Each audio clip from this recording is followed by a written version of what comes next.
Yo, welcome to the vibe where the bells get real. Crime time stories with that Crescent City feel. If you're new, sit down, let's begin the show. And to my loyal supporters, I'm glad you're in the flow. It's the city of soul, where the streets got flair. From the French Quarter beats to the Bayou air. This is more than a channel, it's a whole mood. We're talking life, love, and that southern groove. Like, comment, subscribe, come back again. It's Mocha's Nola Bells where the real begins. Crime time stories with a thoughtful spin. If you're down for the truth, then let's lock it in. Like, comment, subscribe, hit the bell to stay. Breaking down the cases in a bold new way. Every viewer, every fan, y'all part of the crew. This is Mocha's Nola Bells and we're here for you. We're digging through the mysteries, uncovering lies, shining light on the facts that the darkness hides. It's justice for the stories that need to be told. From the streets of Noya where the truth runs cold. This ain't about the mess, I'm just speaking my piece. Focusing on the stories that the world needs to see. To my members and supporters, I see y'all too. Couldn't make these moves without the love from you. Like, comment, subscribe, come back again. It's Mocha's Nola Bells where the real begins. Crime time stories with a thoughtful spin. If you're down for the truth, then let's lock it in. Like, comment, subscribe, hit the bell to stay. Breaking down the cases in a bold new way. Every viewer, every fan, y'all part of the crew. This is Mocha's Nola Bells and we're here for you. A shout out to the fam, to my members and team. Y'all keep me grounded while I chase these dreams. From the mysteries to motives, every clue we break. It's love for the truth, not a move that's fake. No dragon here, but I'll call it like it is. Shedding light on the facts, yeah, you know what it is. So hit that button, pull up and stay a while. Crime time vibes with that southern style. Yeah, it's Mocha's Nola Bells, bringing truth to the mic. Crime stories that inspire from the day to the night. Hit subscribe, join the fam, let's dig in again. This is your home for the real, Mocha's Nola Bells to the end. Like, comment, subscribe, let's keep it alive. Every story we tell, every clue we revive. To my members and supporters, y'all the heart that dwells. Welcome home, y'all, it's Mocha's Nola Bells.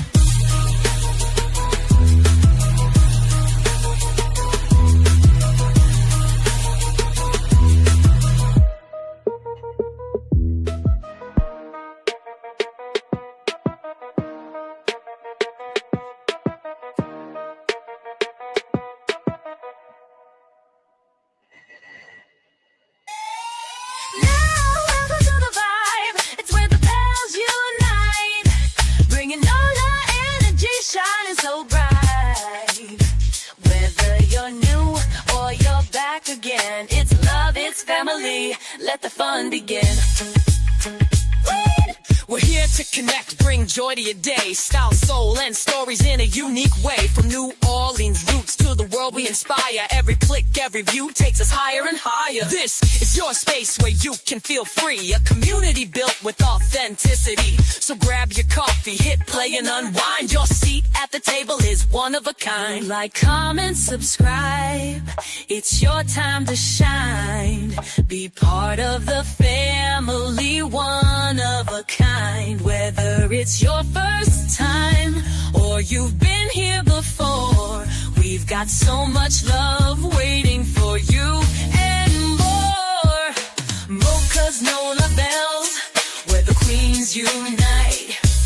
Serving southern charm with a touch of that spice. We're about that love, we're about that style. Come along for the ride and stay for a while.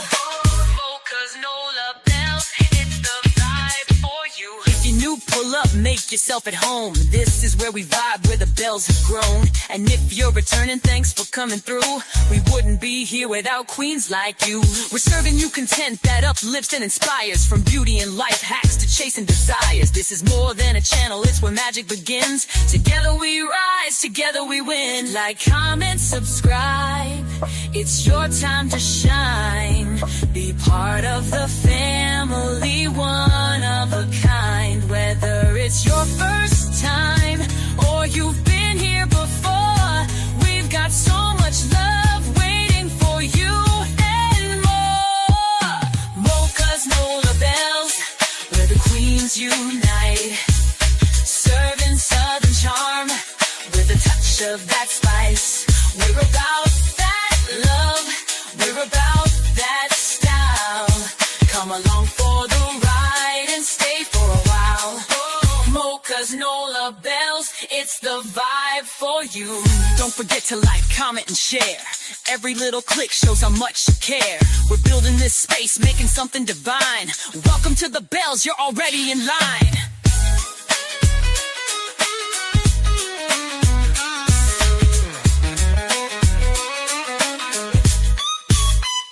So if you're new, welcome, glad you stopped by. And to the OG fam, you're the reason we fly. Hit that button, subscribe, and come back again. It's Mocha's Nola Bells, where the magic begins.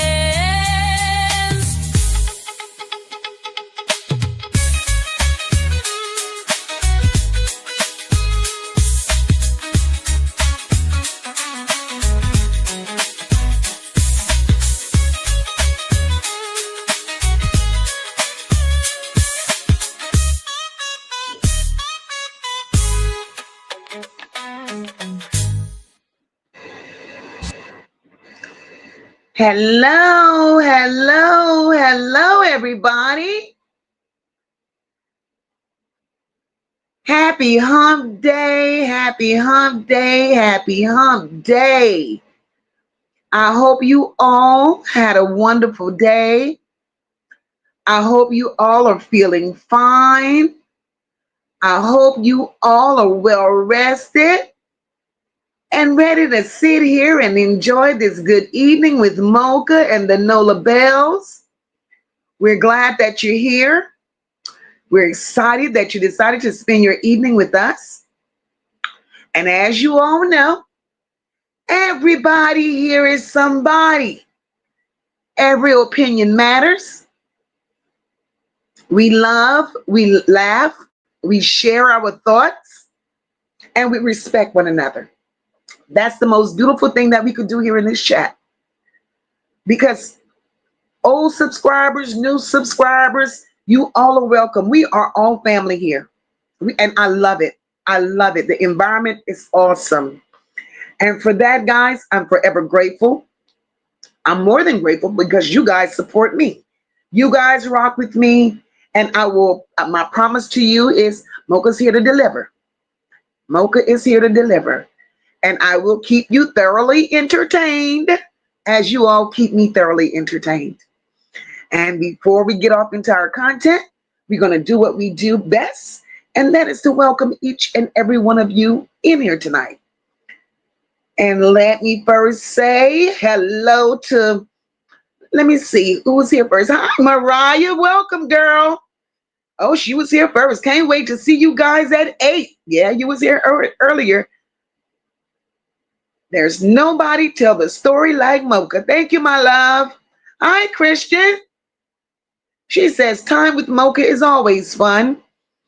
Energy gives the chat to speak the way they feel. Exactly. Exactly, my love. Hi, Nene. Hey, Tuck. Welcome, girl. Welcome. Hey, Dr. J. Hey, baby. Hi, Shell. Welcome, sweetheart. Thank you for the super sticker, Shell. Thank you, my love. Thank you, Kimberly, for becoming a new member. And also, thank you, Miss HP, for the Cash App, my love. Hey, Gigi, how are you, boo? Hey, sister, living life in Florida. Let's see where we at. Hey, terrific.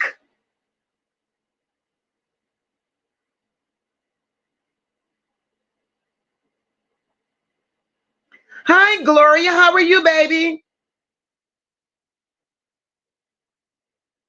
Hi, Janice. Hey, sister. Hey, Fifi. Hi, Marlene. How are you, boo? Hey, Mel. How are you? Tell Bobby we said hello. Hey, Miss Sean B. Welcome, girl. Welcome. Hey, Snoopalicious. Welcome, boo. Hi, Alicia. I see through you. Welcome, boo. Hi, Mima. Hi, Paula. Hey, girl.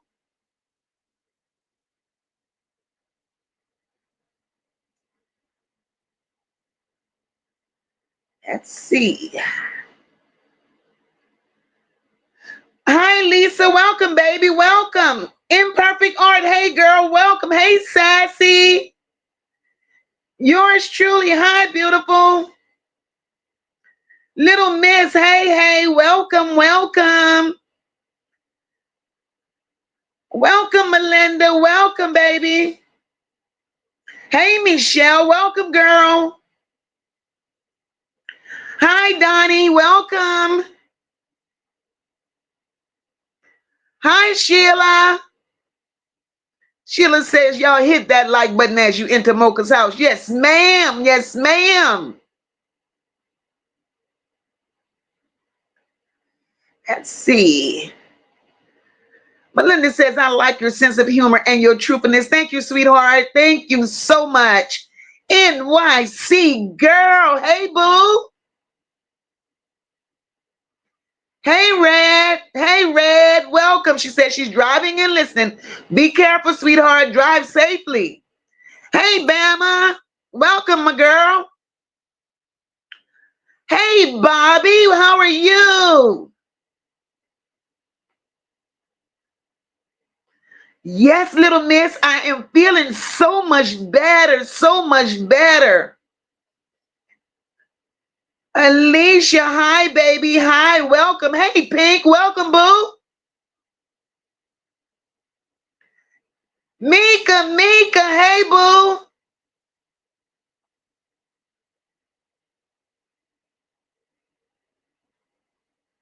All right, let's see. I don't want to miss nobody. Don't want to miss nobody.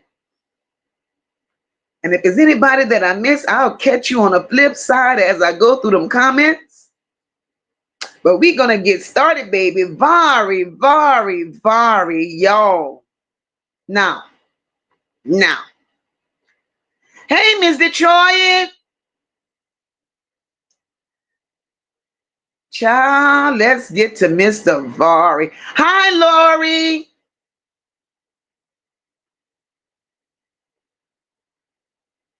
Okay, got it. So, child, now we off on Vari. All I know. Hey, Deidre. Miss Lynn, hello. All I know, it's time. Y'all, it's time. It's time for Vari to keep his ass off of people's panels. It's time for Vari to stop going up there with them half truths because Vari don't know. All Vari is repeating is what them people done fed him. Hey, Sierra. Hey, Quilla. And you're right, Quilla. This interview here, it was much better than the first one. I have to give him that.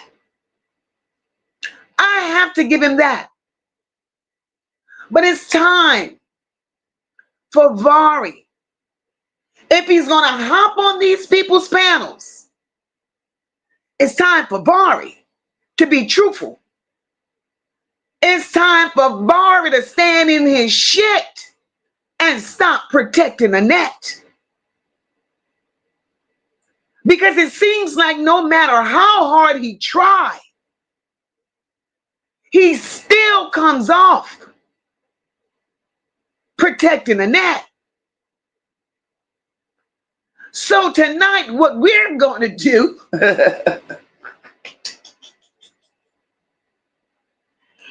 we're going to dissect Vari's interview.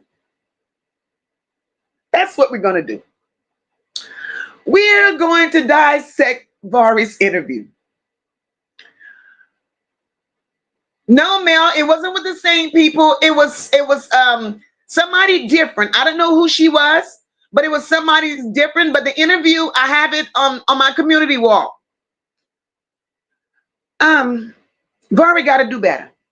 Now, Vari, if you're going to come out here like Captain Save-A-Ho, Vari, come on now. Come on now. And before, excuse me, Mocha dives too deep into Vari, let Mocha say this. We have 140 people here right now. I've been on live 15 minutes, and we have 140 people. And of you 140 people, those of you that's hanging out in the bushes, in the skybox, those of you that's listening, hey, Ebony, those of you that's listening, I would appreciate it if you would hit that like button. Show your girl some support. If you appreciate what Mocha brings, because you're here for a reason. If you appreciate what Mocha does, show Mocha some love. Hitting that like button won't cost you a dime. It's free. It's free. Hey, Denise, welcome, my love. Welcome. So like I said, guys, if Barbie's going to get on these people's panel, Barbie got to start telling his goddamn truth. Enough is enough. Enough is enough of Barbie with this flip-flop shit. We know that Barbie's her Aries. Welcome, my love. Look, we know Barbie's doing this shit for a few nickels here and there. We know this. We know this. But Vari,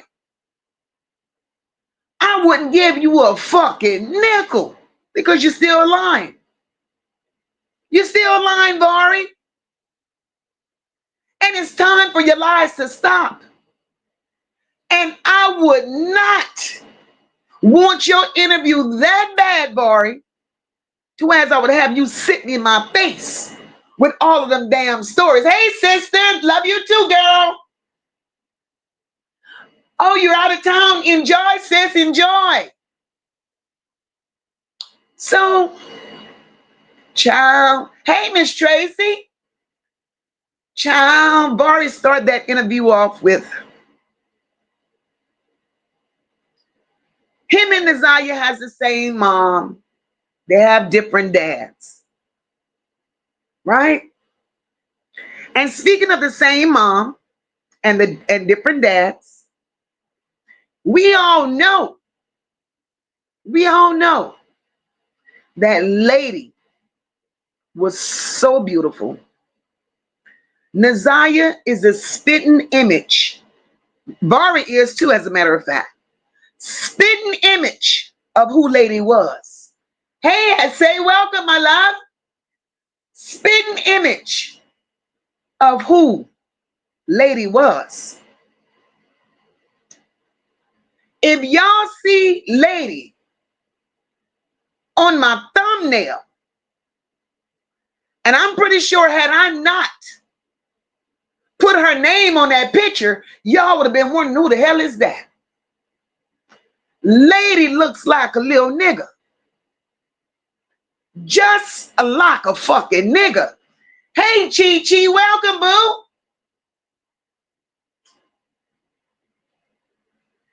Lady has sat here and lady has allowed crack. She's allowed the pipe. She's allowed all of that to overtake her from being a goddamn mama. Fifi say lady's a stud. Sierra say lady looks like a sir. Lady is a fucking mister. Lady need to change her damn name. Come here, sir. Hey, mister. What's up, nigga? That's lady. That's lady. So, Vari went on to say they had different dads. Okay. Hey, T-Beezy. So, Vari said they told him that his dad was deceased. Hey, no nonsense. Welcome, my love. Welcome.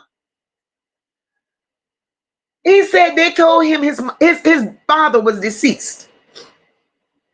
Now, I wonder why they told him his dad was deceased. I wonder why.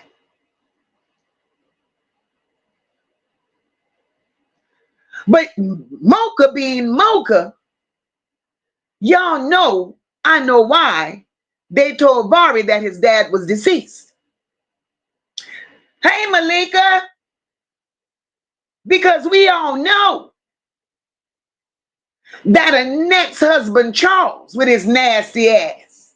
Hey, Fem, welcome, baby. Annette's husband, Charles, with his nasty ass. He's dead. He died. He's no longer here. So by them telling that baby that his dad is deceased, they're not lying. They're telling him the truth, but they need to tell him who his fucking daddy is. That's what the hell they need to do. Hey, Lawan, that's what the hell they need to do. But he went on to admit that Ziyah's daddy would go and visit Annette's house, but he never really knew him like that. All over the fucking place. All over the place. He even went on to say that Nazaya's dad died before Nazaya went missing. And I'm sitting up here like, well, I'll be goddamn. Listen, that Vari. Vari, you don't know the story. You don't know the story, so now you fishing. You going on what the hell they done told you. The man done been all over TV. The man done several interviews in that wheelchair with that goddamn oxygen tank. But Vari, you still saying this man died before Nazaya went missing. So you never seen this man nowhere, Vari. Hey, Miss O. Miss O, the daddy is Charles, Annette's husband, girl. So then Vari went on to say, they asked Vari, where was Lady? Where was his mom? Vari said he's praying for his mom. Vari said, I'm praying for her. Vari said, she's still in Detroit. She's just going through it, you know? She's battling her addictions. Annette, not Annette, Lady. In the words of Joe Clark, you still smoke crack, don't you, bitch? You got a daughter that's no longer here. You got a son struggling to keep it to fucking together, lady. And you out here. Instead of taking care of your son, making sure mentally he's okay with what's going on, making sure he's okay, he could process what the hell has happened. Bitch, you rather smoke crack. Come on, ma'am. I mean, sir, mister, little nigga, get your shit together, bitch. Get it together and see about your children or your son and your grandbaby, you little bald head bitch, and put the crack pipe down, ho. You've been battling crack for the longest and using crack as a fucking excuse as to why you ain't there with your goddamn children. Enough is enough. You little hard-legged bitch with them legs looking like baseball bats and your picky fucking head. Bitch, put the crack pipe down. Save yourself, ho. And go see about, hey, Queen Spirit, and go see about your fucking children, little nigga. Go see about your son. He's hurting. He's all over the fucking place. He's confused like a motherfucker. Go see about your child, nigga. This is crazy. And the fucked up part is, you still in Detroit. You around the corner peeping at your son. He don't see you, but your crackhead ass in the corner peeping at him, geeking like a motherfucker. Bitch, you ain't shit. You ain't shit, bitch. This makes no sense, ma'am. None. And the more he comes out here with them fucked up stories, the more you piss me off, lady. I mean, sir. I mean, mister. I mean, little nigga. You piss me off. Now, I understand when you were 13 years old, 11 years old, how the fuck you was. And you left a net because of what happened. And it fucked you up and it gave you had problems. I get all of that. But bitch, at the age you are today, you should have had all that shit together. You should have had it all together, bitch. But you rather suck on a glass dick than see about shit that you done birthed. You a no good bitch. And I do mean no good. But I'm gonna hop off your back, little nigga. But I'm pretty sure that before this live is over, I'm coming back to your ass with them baseball bat legs. I definitely am coming back.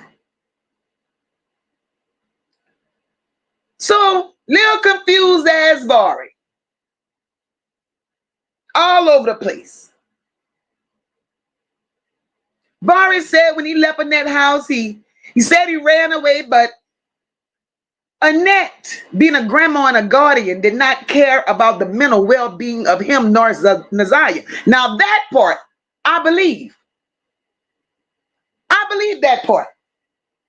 Annette don't care about those children.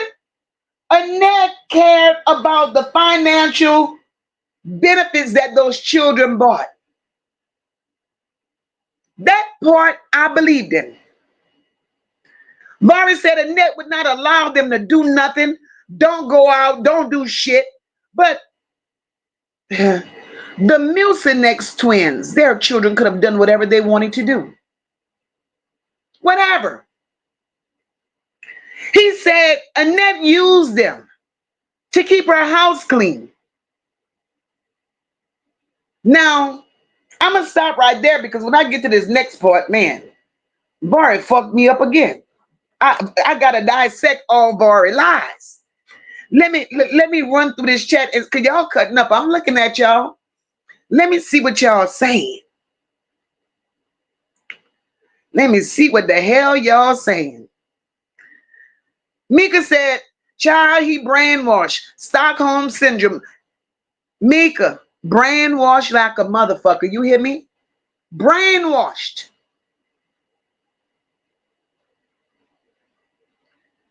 Tuck says time for Vari to tell the fucking truth. Hell yeah.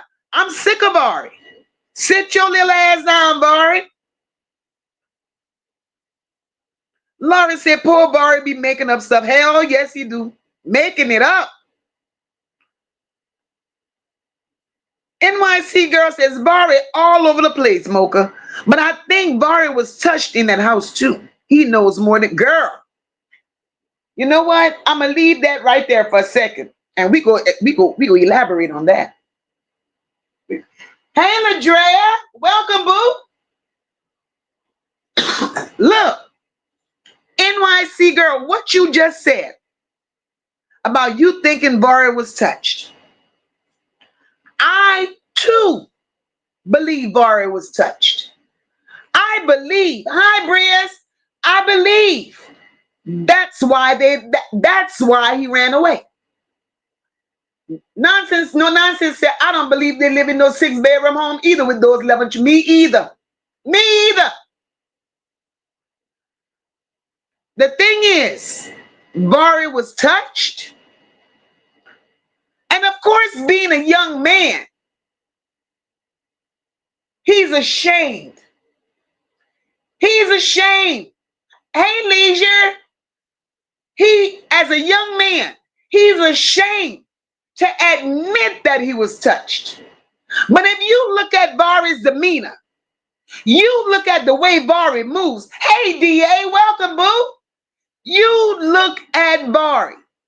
You just listen to his ass being confused when he's trying to hold a decent conversation.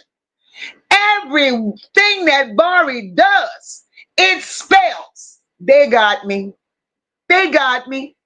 And that's why the fuck I ran away and never looked back. Vari has definitely been touched, girl.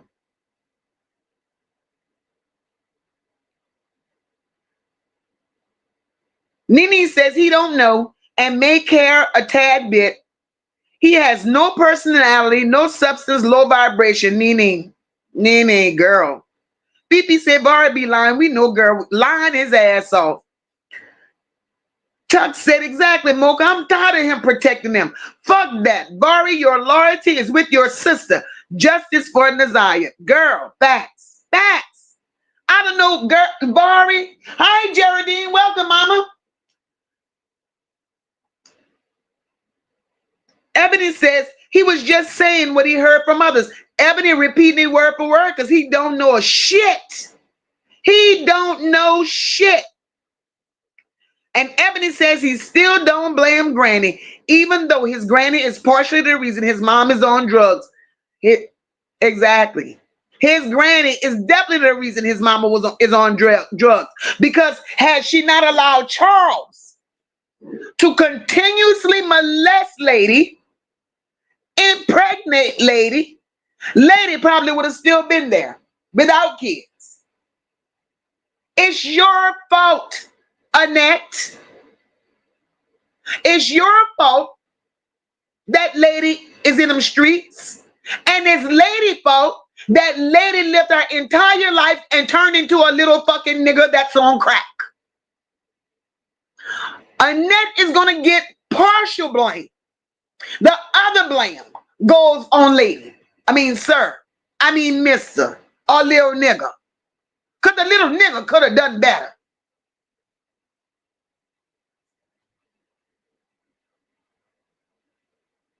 Nene says, I knew he was disconnected when he was asked a simple, who was her favorite entertainer? He stuttered. He stuttered for it all.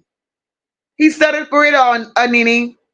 Paula says, this was the first time since this started that I felt Vari has potential to be saved. I also believe he's a victim. He's definitely a victim, Paula.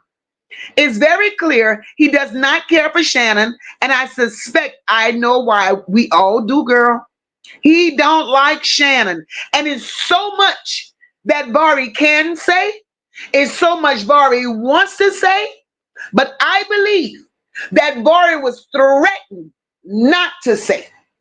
I believe. And he goes on these platforms looking for nickels, pennies, and dimes. Because that's all his interviews are worth. Nickels, pennies, and dimes. He goes there thinking if he tell half truths, it's going to make him look like somebody. No, sir. No, sir. Thank you, Tuck. Tuck said, thumb up the live, everyone. Please, because Mocha bring the heat every time. Thank you, ma'am. Thank you, ma'am.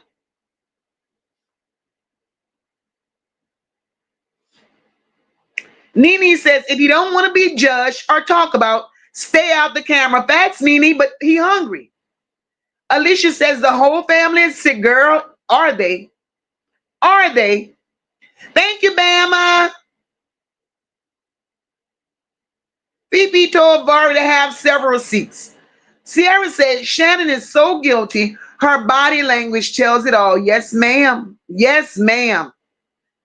Yours truly says, I'm tired of his ass. Everybody, girl. Everybody. Everybody.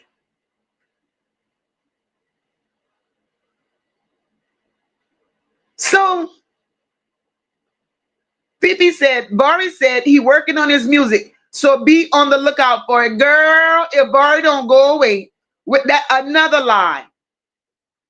Tuck says he need not to do any interviews if he's not going to keep it real. It's about Ziyah, yet everybody trying to protect each other. That's that part. That part. So Vari went on to say he lost a basketball scholarship due to missing practices because Annette forced him to be home every day cleaning and babysitting. He said that he could have been vocal much sooner, but the detectives informed them all to stay off social media with it. So my question is, who told you to stay off of social media, Vari? Because you didn't have no interview with no detective. You were asked about your sister, and you probably told him the same bullshit you coming out here telling us because you really don't know your sister. And if a detective did tell y'all to stay off of social media with the bullshit, Vari, explain to me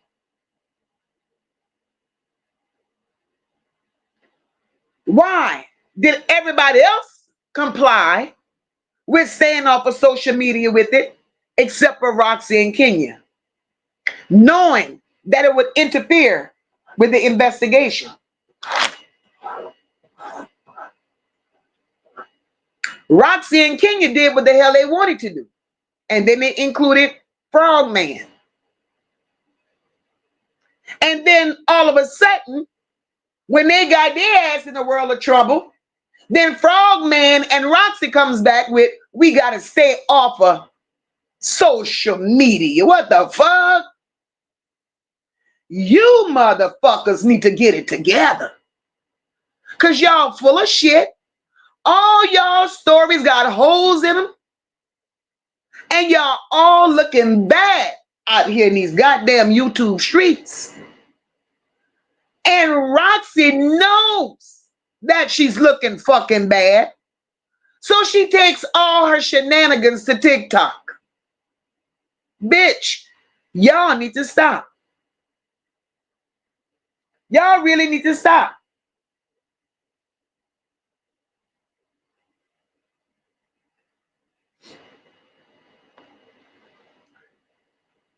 Nene says he looked nervous. No emotion, no tears, no anger. What the fuck? Cause he don't know. Don't know, don't care. Don't know, don't care. Ebony says interview Jarvis' older kids or Makita's older kids. Cause Vari can't keep his story straight. At this point, nobody know nothing. Nobody know nothing. Sassy says he doesn't seem to have it all together. Therapy is definitely needed. His age may be 18, but his mentality shows someone much younger. I agree with someone here saying he's just repeating what he heard. Exactly, Sassy. Exactly. Because you may be 18 with the baby, but his mindset is every bit of 12. Every bit of 12.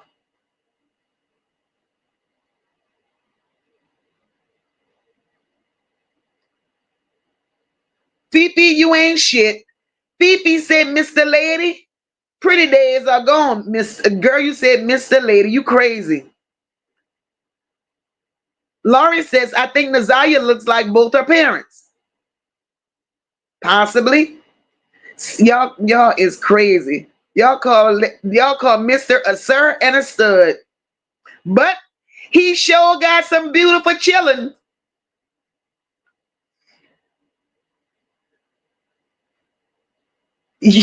Ebony done jumped in the shit with y'all. Ebony said instead of calling a lady, call a young man. God damn. A stud for show.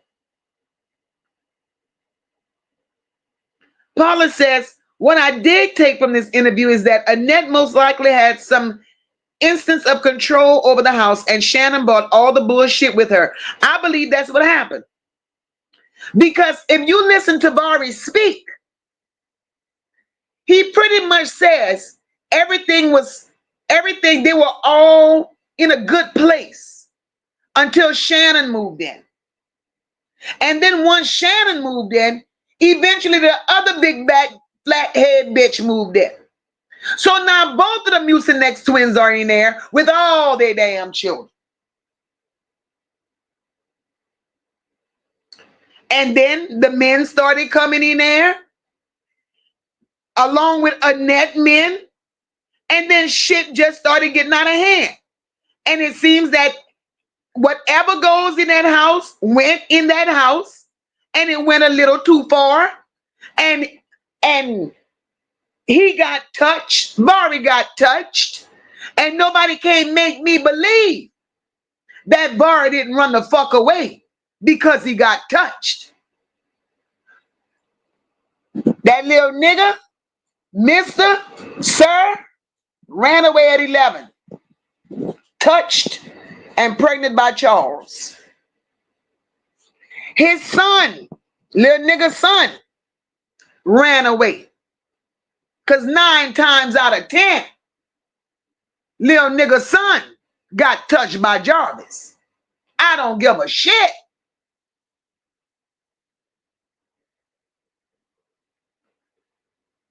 Paula said they don't want to reveal the real dad. They don't have to, because I just did. I just did. The real dad is Annette's fucking husband, Charles. That is Vari's dad.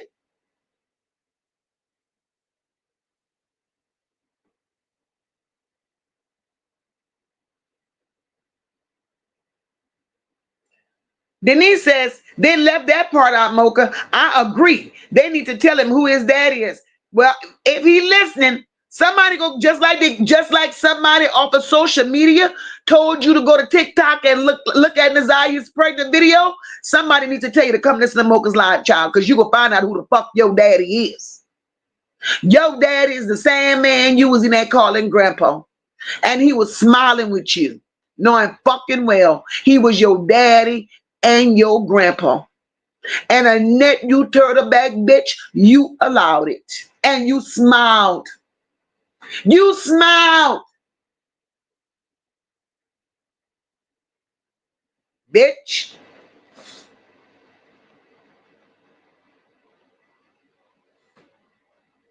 Sarah says, Vari's just as clueless as we is when it comes to this case. He just needs to stop doing interviews. He looks crazy. Crazy as a fucking road lizard. Crazy, crazy, crazy.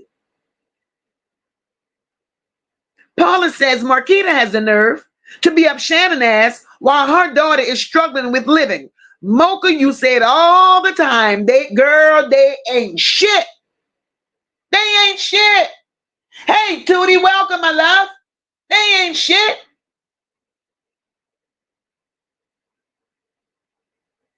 So, I'm going to get back to this.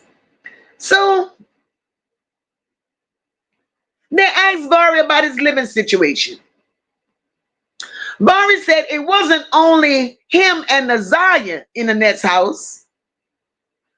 Annette had 2 adopted kids there. Shannon and her 5 were there. Marquita and her 2 lived there for a while until she moved. And Jarvis was there. As Annette lied and said he was never there. But you're going to count him as a resident because he was more there than he wasn't. So, with all the fucking people that Vari just named being there, Miss Old Girl, I don't know the motherfuckers. I wish the fuck I did.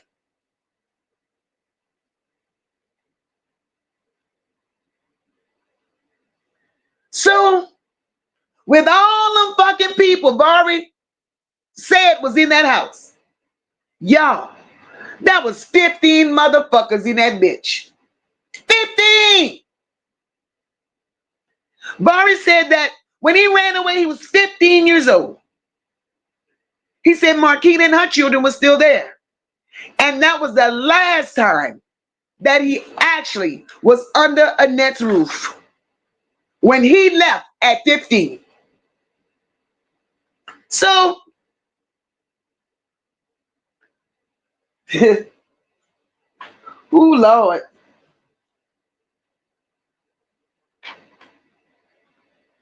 He said that he would stop by from time to time to check on his sister. That's what he said. He moved in with a friend.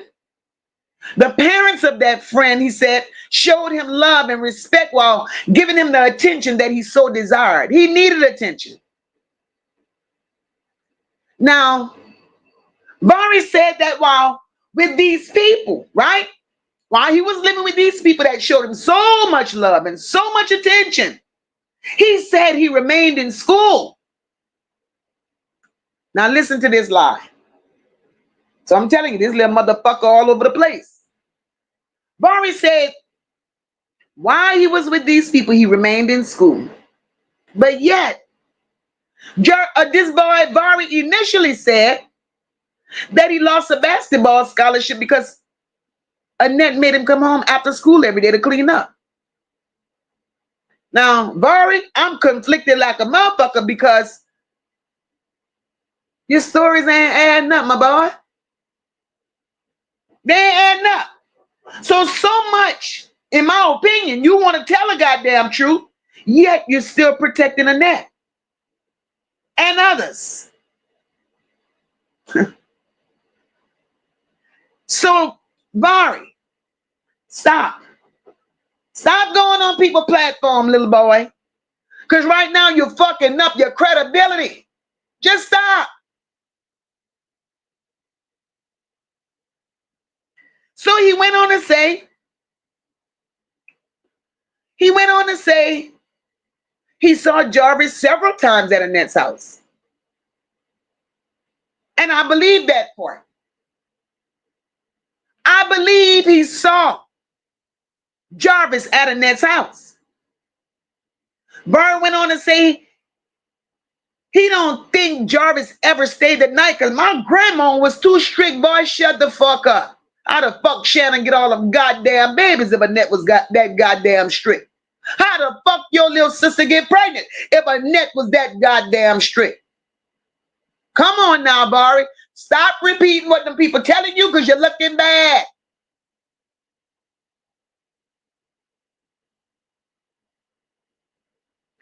And then he went on to say,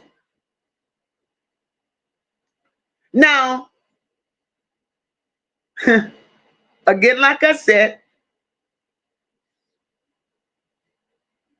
he don't know Jarvis has stayed overnight. But now, Annette, you set your turtle back, bad shaped ass on that stand, you Ninja Turtle looking bitch. And we all heard you say, all of us heard you say that Jarvis never came into your house, right? That's what you said, bitch. But Vari went on to say, Annette, you remember you had house repairs that needed done? And you had Jarvis go in there and started replacing toilets and doing other repairs that you was asked to do? You remember that, bitch? So, bitch, you done committed all types of perjury, Annette. You nasty gutter-faced bitch. You gonna get charged with perjury, turtle. You will get charged, bitch.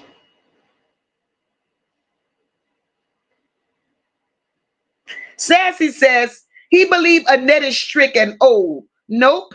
She was controlling, likes to put fear in those babies, and she enjoys playing victim, godly and oblivious. Of course, because the bitch swears she's a victim. Bad shape, humpback bitch with that ugly holiday heart wig on her fucking ass, looking like Wanda on a fucking bicycle. Annette, sit your ass down, bitch. Tuck says, everybody blaming Jarvis. Jarvis this, Jarvis that. You hoes played a big part in it. Exactly. Hey, Sherry, welcome, my love. Exactly. Terrific. That's girl. I sure did say that. Her Aries asked the question, does Vari have a baby girl? Yes. Vari has a baby. A baby with a baby. Imagine that. Lawan asks, so is the man that's dead her father? Whose father? Nazaya's dad? Girl, yeah, Nazaya's dad dead. Dead. Him and his 5% went on to glory.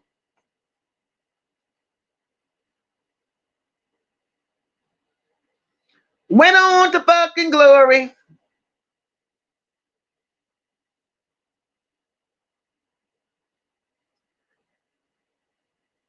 I said you crazy. SA said, can't nobody say you little bald head bitch like Mocha. Girl, you are so silly. Yes, Gigi, the little bitch got hard legs. Baseball bat leg, bitch.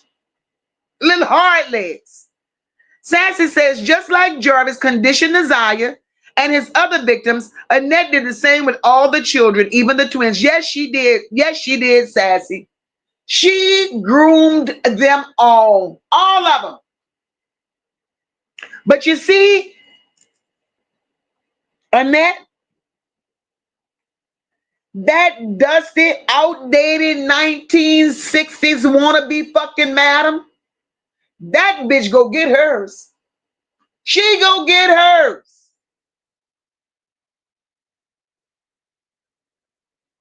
Outdated bitch. That's it, Ebony. That's it. You still smoke crack, don't you, son? Don't you, son? And now that little nigga walking around here looking just like Sam.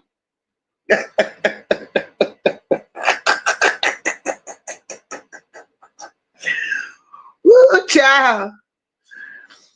Oh, Lord Jesus. Mocha, shut your ass up. Tuck said he looking for love. The love he didn't get from his mom, not knowing nothing, will fill that void. Yes. Ooh, Lord. Hey, Cat, welcome, boo.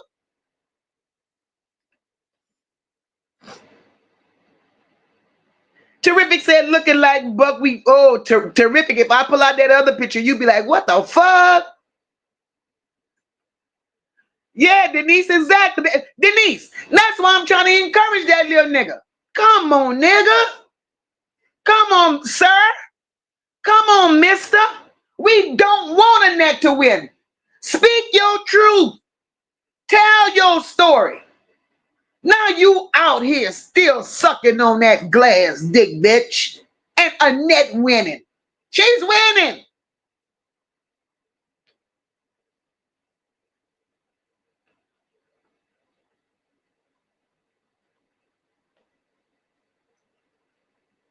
Right, Mel? He needs professional help at this point. No cash apps. All he needs is help. Film said, I'm trying not to laugh at little nigga Film. Little nigga, little dude, Mr. Sir.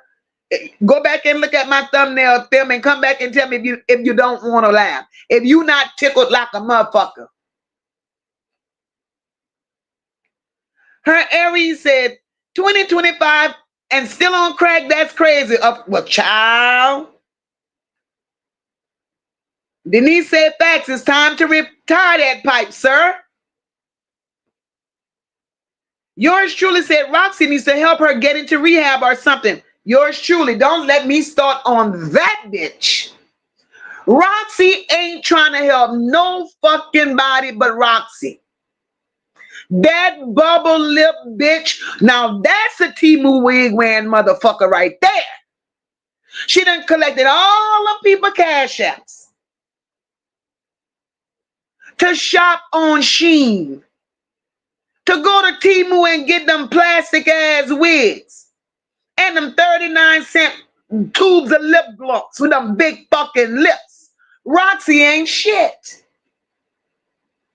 She ain't shit.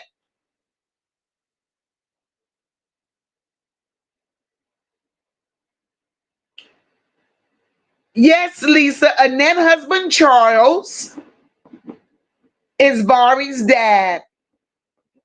Mm-hmm. So Vari and Florentino, they're brothers and they're uncles. Mm-hmm. Florentino is Vari's uncle, and Florentino is also Vari's brother. Sure is.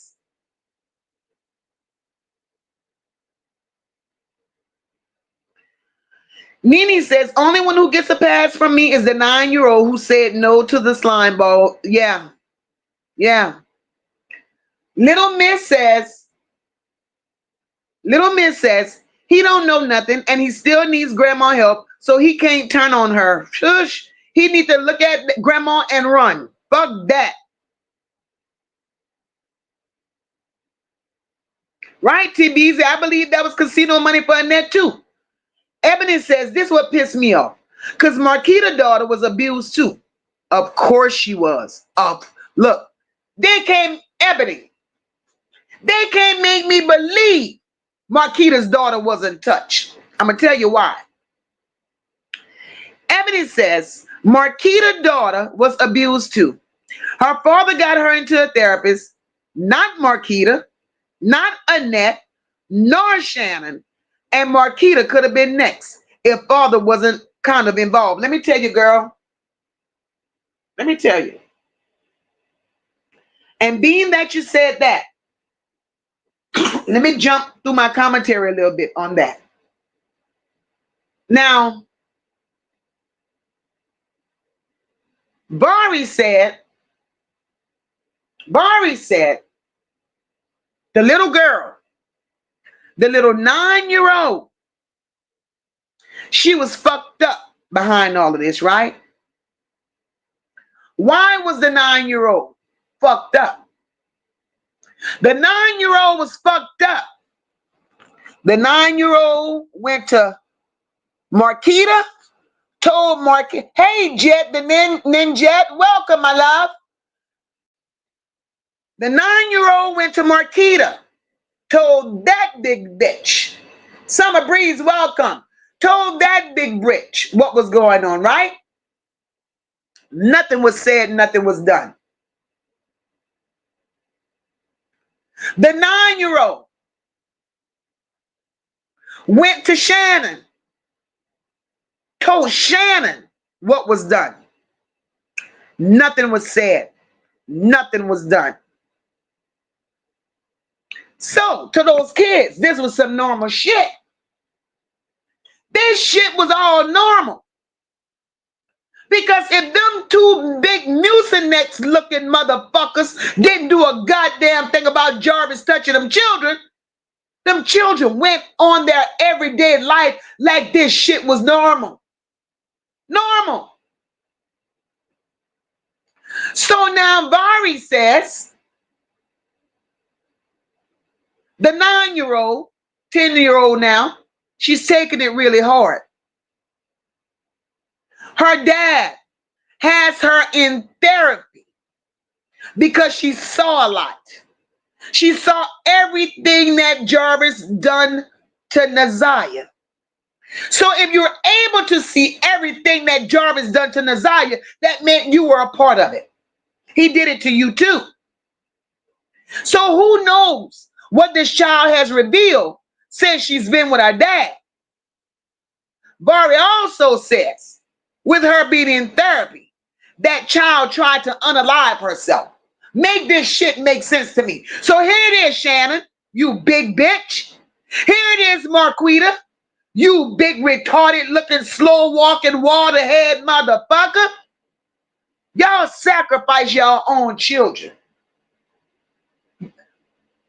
Hey, Auntie Loretta, y'all sacrifice y'all own children for y'all nasty pleasures. For y'all own nasty pleasures.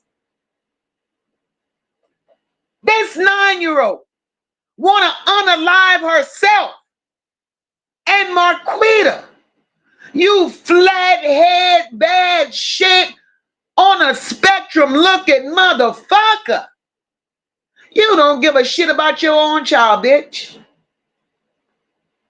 Now let me finish with my let me do y'all comments first.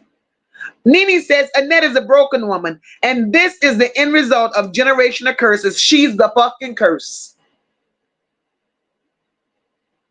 She's the curse.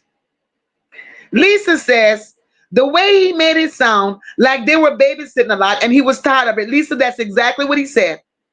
That's exactly what he said. He was sick of doing what they wanted him to do. Yours truly said Annette and them twins ain't worth a goddamn. They ain't worth a goddamn. You hear me? Yeah, he was going Fifi. Sure he was. Tuck says, Mika, I feel he doing it for the money. To be honest, I understand he got to provide for him and his baby girl, but he ain't got to do all that shit. Him being a brother is enough. The love go come. Exactly, Tuck.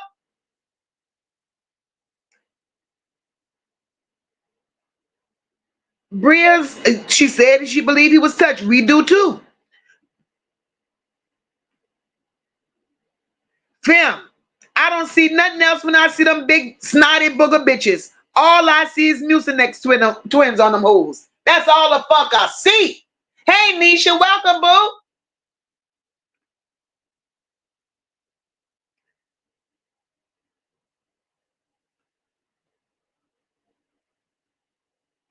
Ebony says, stay on the Ziyah's mama and daddy next still. God. Nene said, Vari, it's okay to say you don't know. He left. Stand on it, Vari. Anything else is crazy. Vari is a piece of work.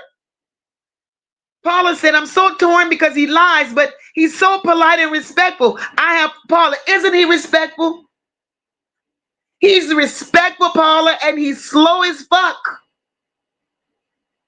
And he's standing in his shit. He is.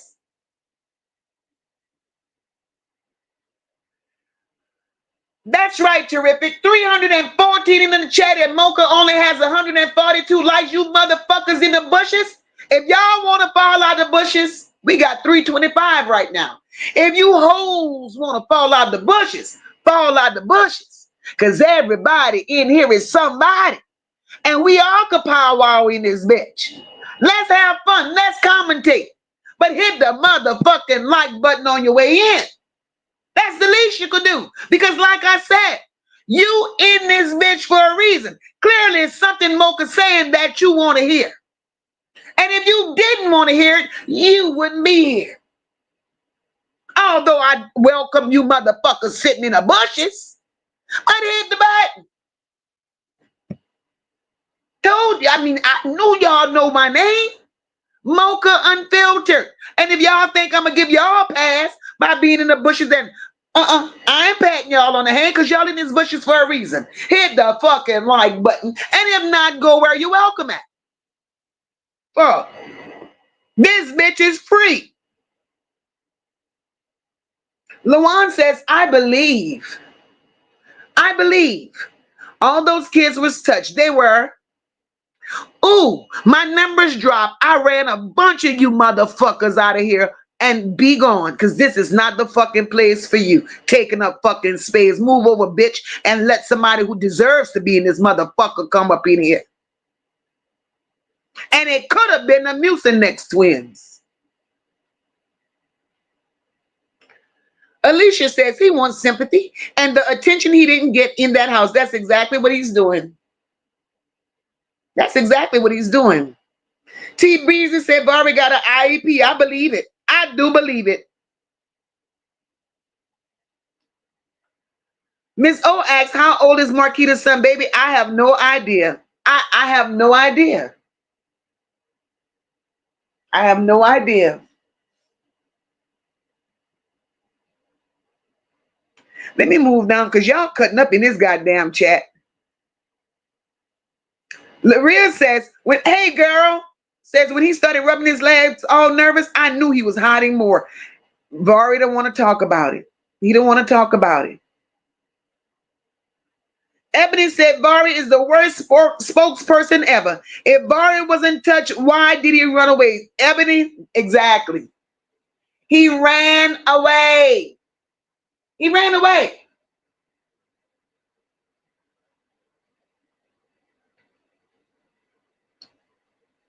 Deidre said, yes, indeed, he was touched. Bring the truth to the light for the sake of your sister. Their show don't care about her, and they don't give a fuck about him either.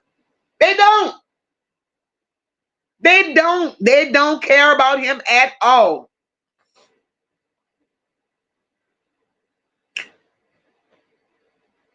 Leisure said, that's why they hated her and carried it over to Ziyah. They hated her. Mika says, Quila.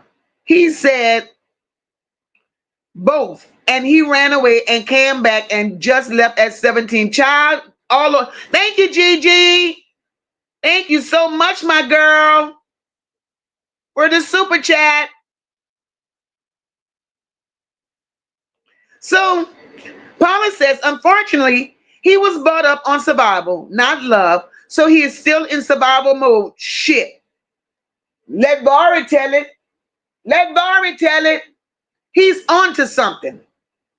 Tuck said Vari's money hungry and he do not care, and it's showing definitely. Definitely. Nene says, I think we should show him some grace. He's a victim of these monsters. He's not the perpetrator. He's the product of these foul people. Of course, we know that he's a victim, Nene. And I respect him as being a victim. I will say it over and over and over again. Vari is definitely a victim. But Vari need to keep his fucking ass off of people's panel. You need money, Vari. Go get you a job. Whatever's due to you, Vari, is going to come later. Mika said Shannon had him munching on her too. Just a girl. Girl, just the thought of that. Oh my God, Mika. Mika said, oh Lord. Mika said, thank you, Miss Real. Thank you, baby. Mika said, Shannon had him munching on her just like Sierra. Mika, I can't even, picture that. But Mika, I kind of believe you, girl. Lisa said, he said that focus on Shannon. That's what he said, Lisa. That's just what the hell he said.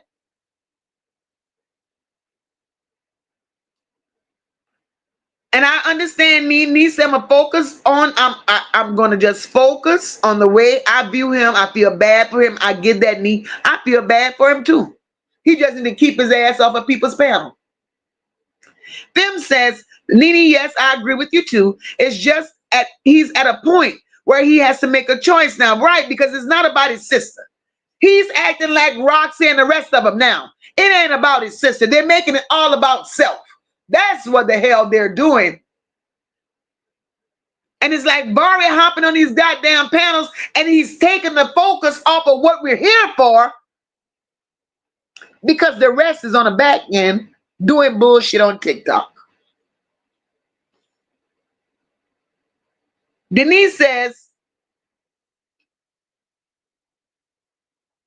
Sir, Mr. said, damn, this sexual abuse is still following me and it took my daughter. I don't give a fuck what Sir Ma'am says. That little nigga full of excuses. That little nigga need to get his shit together. That little nigga need to get his shit together.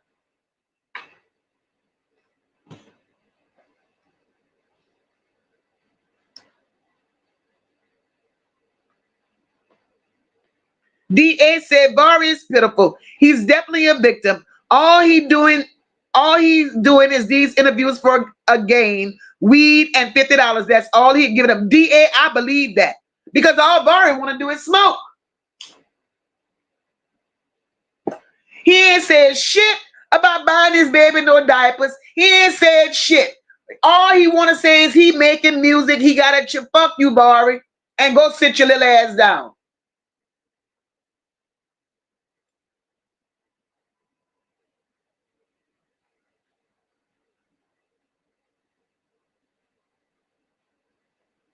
Denise says, the fact they're not doing memorials and birthday shout out for Nazaya tells me they know what happened to her because damn, don't you miss her? She could be alive somewhere.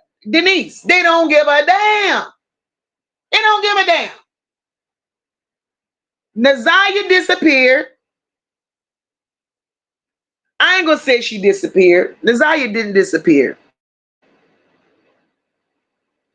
Because they know where Nazaya is. They were part of moving her around. So that's how that operates. They know where she at.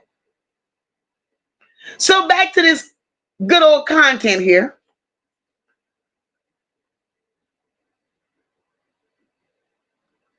So then Vari was asked about the text messages that Nazaya sent Jarvis, such as meet me in the basement, come to my room. Vari's so goddamn slow, that question went clean over Vari's head. He tried to overlook it. He didn't want to deal with it. Vari said, well, you know, it looked like he groomed her. That wasn't a question I asked you, Vari. It looked like he groomed her. So then he went on to say that when he heard the messages, he realized that it wasn't something that was just happening. When he heard the messages, he had to admit that it started years before that too, because messages like that don't just happen overnight. So Vari knows, and Vari is bringing shit out little bit at the time. And you gotta be certified in dealing with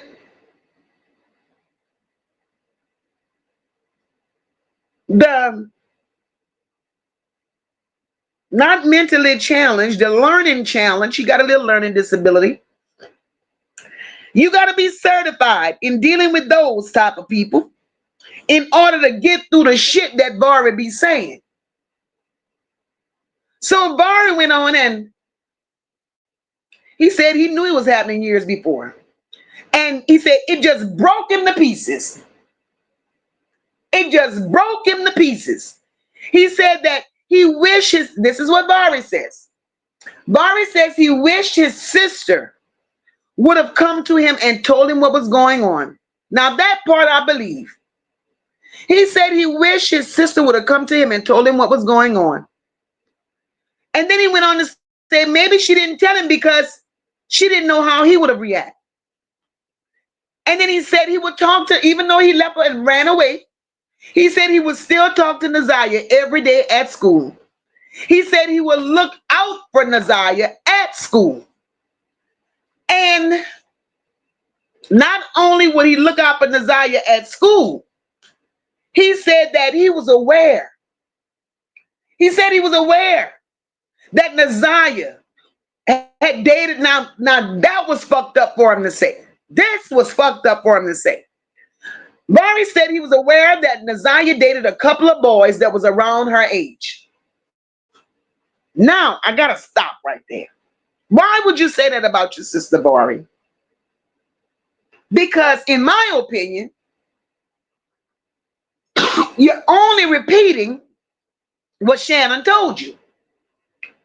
Because Shannon, hey Caesar, because Shannon had previously said that Nazaya was fast.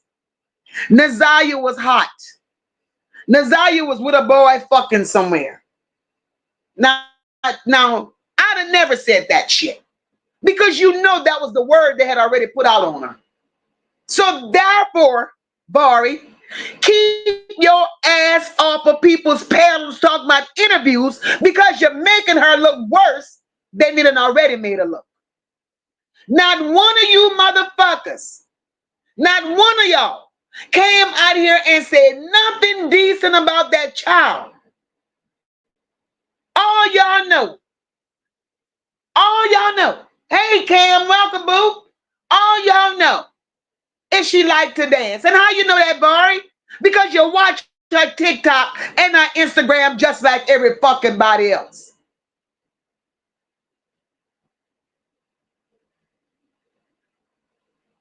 So Vari went on to say he didn't know nothing about his sister being sexually active, letting alone being pregnant. He knew none of that. He said someone sent him one of her TikTok videos to look at. He said when he looked at the video, he couldn't really tell that she was pregnant or nothing because she had on that jacket and the hoodie and it was zipped up. Then Vari said, well, you know, I looked at her face and her face kind of reminded me of my baby mama when she was pregnant, when she was carrying my daughter. It was all puffy and shit. So I'm like, okay, Vari, come on, conflicted again. So he said it was hard for him to believe, and even more so when the conversation about giving her the pregnancy test came up with Shannon. He said he was hurt by all of that. Because Shannon, you knew. You knew. And you still feeding shit to Vari, got him repeating shit that don't make sense. And Shannon, you knew from day one that that child was pregnant. He said they asked him about Shannon. He said he wished Shannon nasty ass had made better choices when it came to being involved with men like Jarvis. His reaction to Shannon saying that she knew that Jarvis was a serial pedo and she gave him a chance because society gave him one. Vari said as a young man, he couldn't see no woman willingly accepting and wanting a life with a known fucking child molester. So, in saying all of that, Shannon, you're a dumb, bad built, flat head, nasty hoe. Even Vari said, you big unbathed ass bitch, you should have known better. Vari said the only regrets he had is not being around as much as he should have been for his sister. He said that he know that Jarvis was a convict. He said that had he known Jarvis was a convicted serial pedo, he said when he ran away, he'd have took his sister with him. He'd have took his sister with him. He don't give a damn where they stayed, where they had to go. He said that he would have 100% connected with his aunties. And when he said his aunties, he meant Kawana and Jernell. And he said he knew they would have came up with a solution for him and Ziyah. Vari said that, oh child, before I go on, let me bust y'all comments up.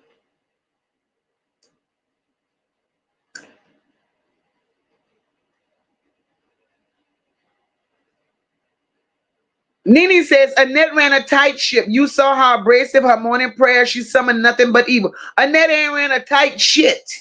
She ain't ran shit.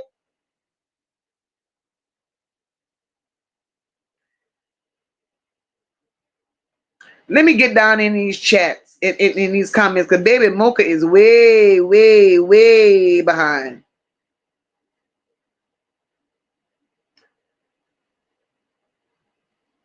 Summer Breeze says that picture she does, in that picture she does have a full face, but the pic from the day she went missing, her face isn't so full. I'm wondering if she was pregnant twice. Just my thoughts though. Well, Summer Breeze, from what I heard, that's not the first one.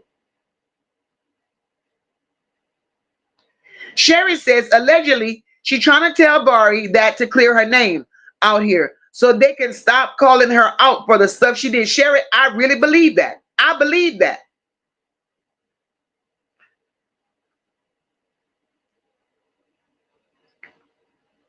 Summer Breeze says he's lying. They both would have been screwed. Well, I think if he'd have left, he'd have went to, he said, I don't know where they would have went. Fuck, I don't know, because little nigga in a corner somewhere sucking on a glass dick. So where them children would have ended up, I have no clue.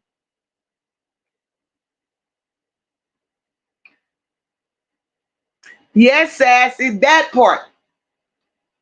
I've heard Vari say it. I heard Kenya say it. And I heard Roxy say it on TikTok. We were under the impression CPS had stepped in and taken those children. Those children are still there. Those children are still there.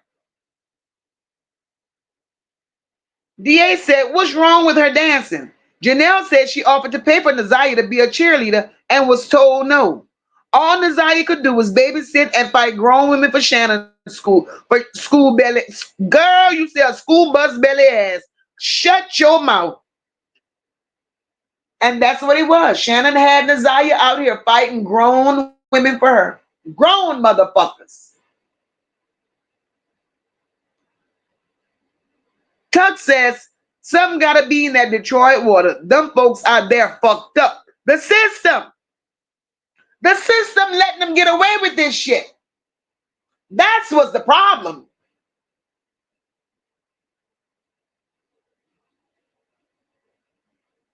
Sherry says, cause she know he go talk about things to get money, and Shannon know he need money. They're trying to shut him up. Tuck said, who lied to us and said the kids were gone? These folks love lying. And we believed it. We believed it. We sure did. We sure did. So, listen to this bullshit here. Vari said,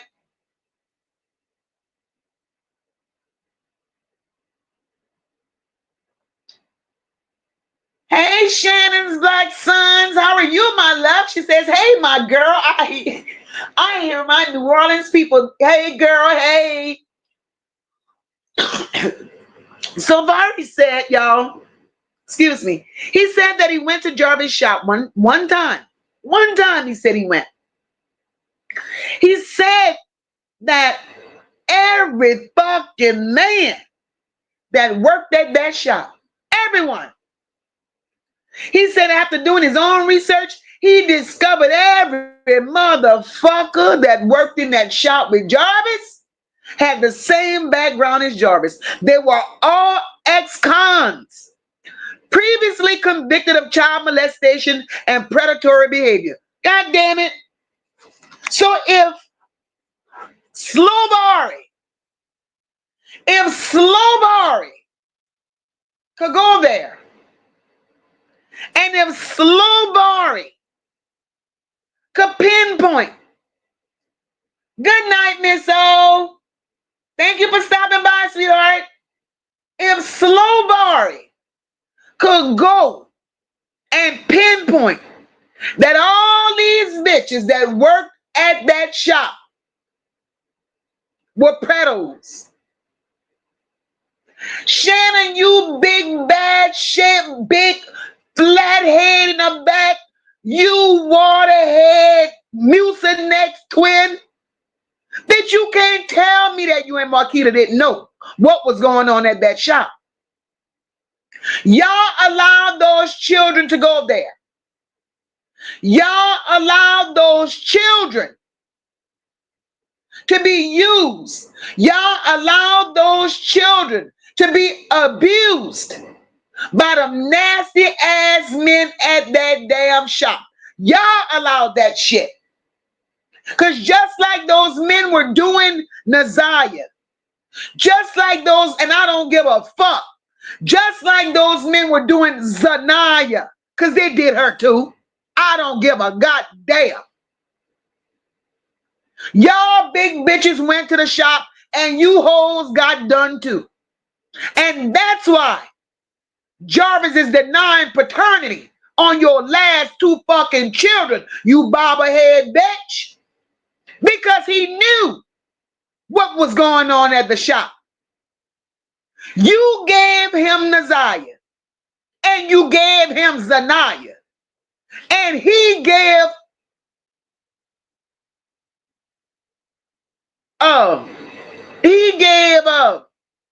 king to you. That's why he's out here saying that King is the fucking daddy of them last two goddamn children, bitch. And now you want to go to keep getting a goddamn welfare check. You wants to go and seek paternity, file papers for paternity on a motherfucker that's in prison. That ain't never coming back. Because you know they ain't going to do no goddamn DNA swab in no goddamn prison. The state ain't wasting no more fucking money on Jarvis, bitch. You think you slick. Why wait until Jarvis get arrested, bitch, to go and get paternity on two children that he been denying forever? Because you want to continue living like a net of the fucking system. And as long as Jarvis is in jail, you know the system ain't worried about no establishing no fucking paternity. Because you will be a welfare bitch. And that's your life. Because with all what you done, all the shit you got going on, you know you can't go apply for a job no more. Nowhere. You can't. And you ain't got much time to go apply for a job, bitch, because they're about to lock your big waterhead the fuck up. You hanging belly, bitch. You done lost all that fucking weight. And you around here shaped like a wheelbarrow, motherfucker.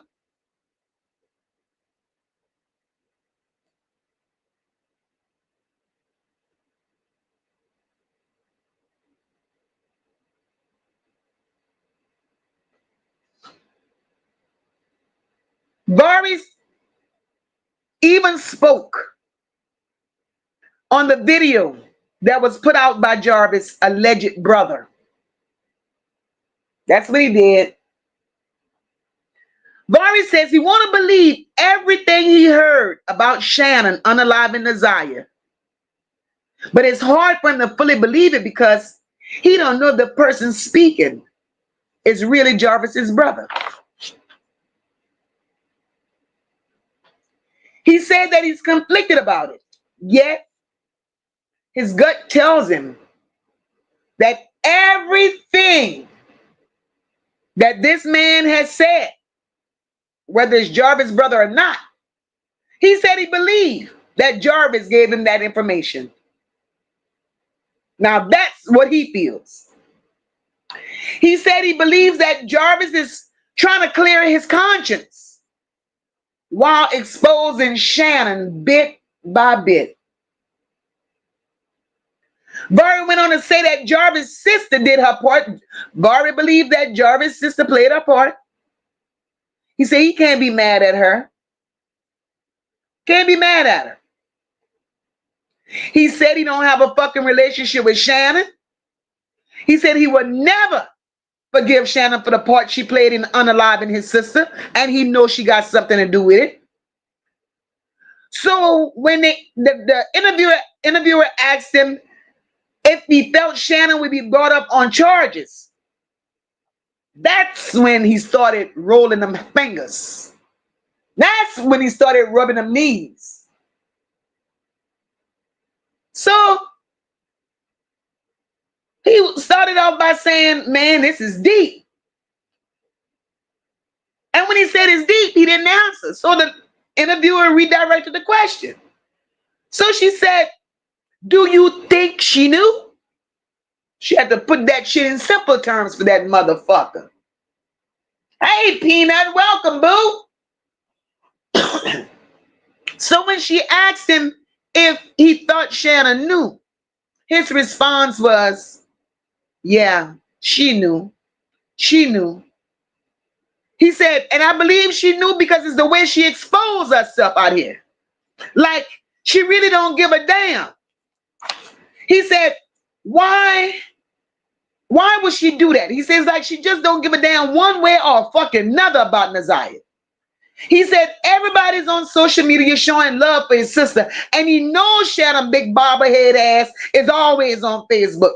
And from day one, she has not done or said a goddamn thing about Ziyah.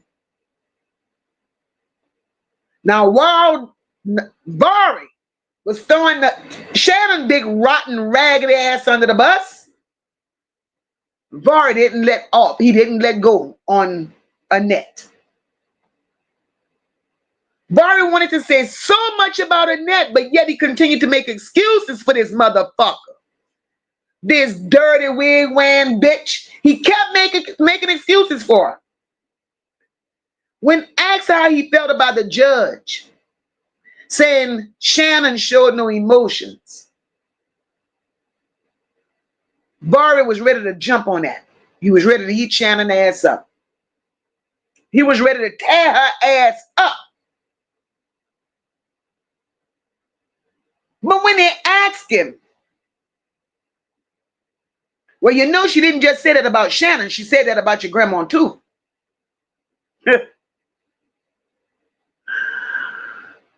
Vari said, you know, people ain't able to be emotional. He said, I love my grandma. I just don't like the way she moves. So that's all he said about his grandma. And then he said he encouraged people to leave his grandma alone. Well, Vari, fuck you and your grandma. How about that? So Vari said that when Shannon gave those directions to Ziyah, she knew exactly what the fuck was going on. And he didn't give a damn how nobody felt about him right now for saying the shit that he was saying. Because he said, because Shannon, bitch, you knew. He said, fuck how you feel, Annette. Fuck how you feel, Marquita. And fuck how anybody else feel in this fucked up incestual cult. Vari said at the end of the day, you bitches, you grimy, nasty, dirty bitches. Vari said that's his fucking sister. And he said that you hoes groomed his sister. And you hoes also unalived his sister. He said y'all all knew. And y'all all agreed on what happened. That's what he said. That's what he said. Give me 1 second, guys.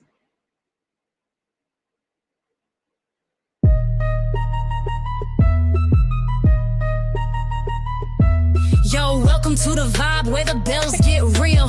Crime time stories with that Crescent City feel. If you're new, sit down, let's begin the show. And to my loyal supporters, I'm glad you're in the flow. It's the city of soul, where the streets got flair. From the French Quarter beats to the Bayou air. This is more than a channel, it's a whole mood. We're talking life, love, and that southern groove. Like, comment, subscribe, come back again. It's Mocha's Nola Bells where the real begins. Crime time stories with the thoughtful spin. If you're down for the truth, then let's lock it in. Like, all right. I'm back. Y'all, my doorbell was ringing. And that's what Vari said. Vari said they knew what was going on. He said they groomed her and they agreed on what happened to her. And he said, Shannon, you big bobblehead bitch. He said, you're stressed. He said, you stressed, bitch. So now he want to know, Shannon, why the fuck you so stressed?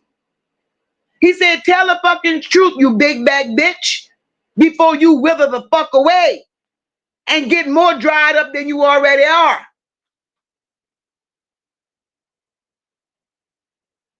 That's what he said.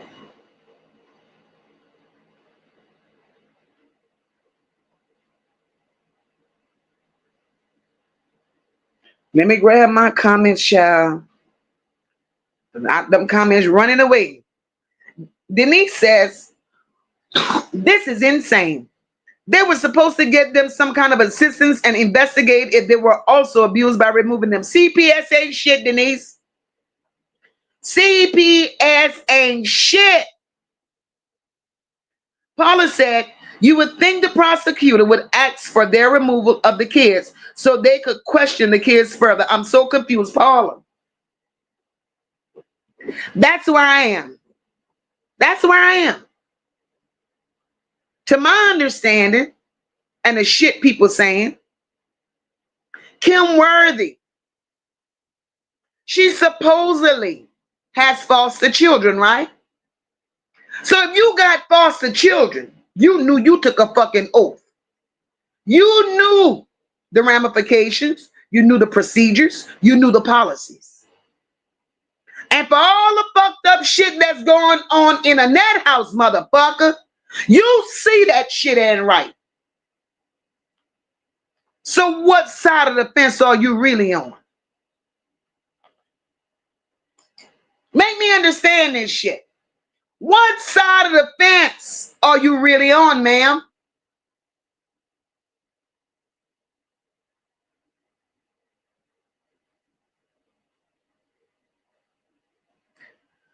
Elisa Marie says, isn't it two more kids other than Shannon's? The I don't understand your question. Two more kids other than Shannon's for what, baby? Gloria says, and the mayor of Detroit is running for the governor's seat. Y'all crazy as fuck in Detroit if y'all vote for the motherfucker. How the fuck could you run for governor, bitch, and you ain't doing what you're supposed to do as a fucking mayor? Detroit is ass backwards.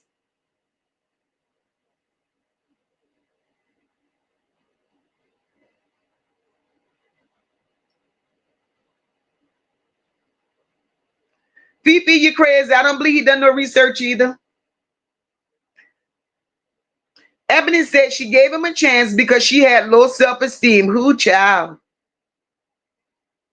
Who child? Zero fucks given. Hey, boo.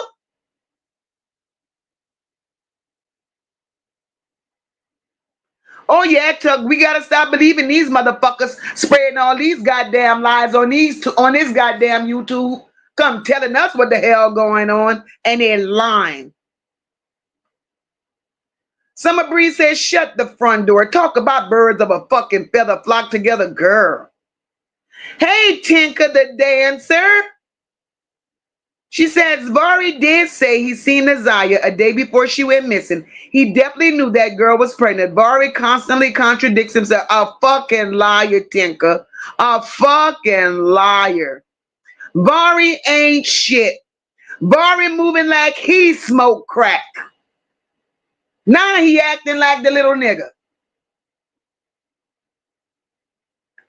Paula said Shannon was using those kids as bait to get Jarvis to come over. That's just what the big bitch was doing, because look at Shannon.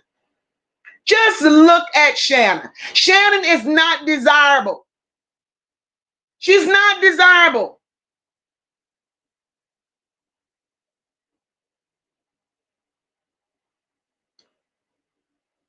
Alicia said, I live in the suburbs of Detroit, and the city are way different than the suburbs. Girl, this is crazy.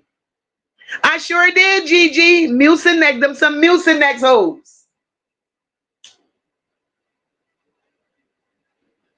Ebony said she gave Jarvis a chance because Shannon was slow, and Shannon thought love and sex and pregnancy meant the same damn thing. That big sour bitch. I can't wait till justice come for that hoe. I cannot. Because you don't go through life treating children like that. You just don't do that shit.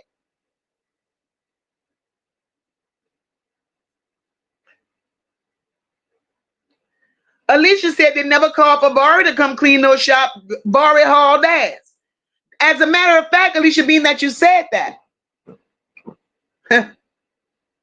why was Ziyah and Zanaya the only two girls that he wanted at that shop? Why? Because he had plans. And Ziyah is a couple of years older than Zanaya, right? Shannon, in my opinion, has been jealous long time ago. See, when Jarvis entered Ziyah's life, Ziyah was 2 years old. 2 years old. Now, I want y'all to follow me. And if I fuck up, I want somebody in them comments to correct me. Jarvis has been in Ziyah's life since she was 2 years old. Now, if Jarvis gave a 4-year-old chlamydia, what makes us think Jarvis hadn't been playing with Ziyah 10 years prior? She's 13 now. Well, she's 14 now that she's gone. She went missing at the age of 13. So what make us think Jarvis didn't play with Ziyah all those years prior? Shannon, flathead,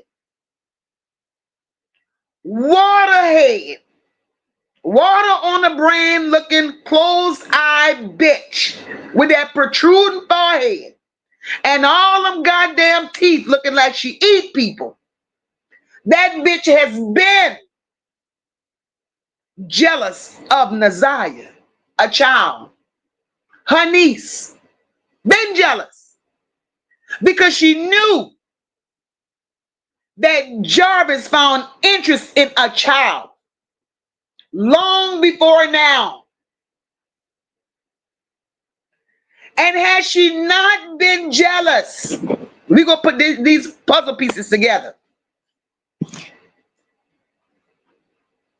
Had that deformed neck bitch had not been jealous of Ziyah, there is no fucking way.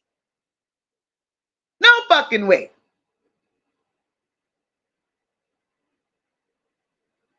No way. Here it is. And they all had a problem with Ziyah. Everybody in the house had a problem with Ziyah. If there was no jealousy there in that house, somebody make me understand why all of a sudden Ziyah is there. Jarvis giving Ziyah all kind of attention. And a couple of years later, here comes Zanaya. Why would you name your child Zanaya, bitch? Why would you name your child Zanaya? Jealousy is a bitch, a straight one. And when they named that child Zanaya, that told the whole story.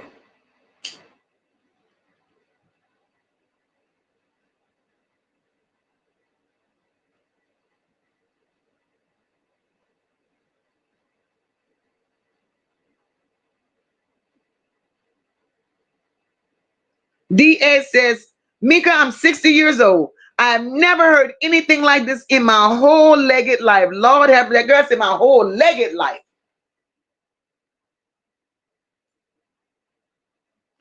Sassy says, Alicia, same here. But Michigan is so fucked up. But there are some cities that actually do have workers who do their job. Man, this is crazy. Shannon ass needs to be locked up. Denise says, living by the system and abusing kids that pay your paycheck, make that make sense. Girl, it's a lie. Mika says, DA, this got to be the last days because these demons is out of control. Damn, Sherry. Sherry said a motherfucker's head shaped like flat tires. Flat tires.